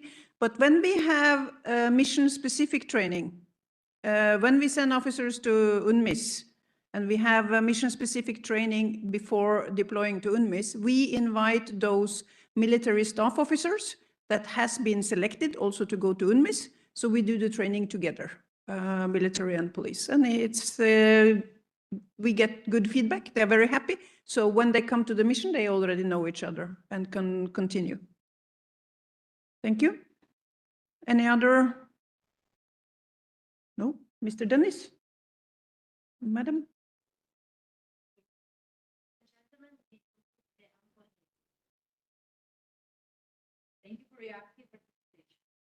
Downtown Vicenza is 10 minutes away by bus. For those attending the APTC conference tomorrow, please wear your badge visible in order to expedite the welcome process at the entrance tomorrow. Have a nice evening.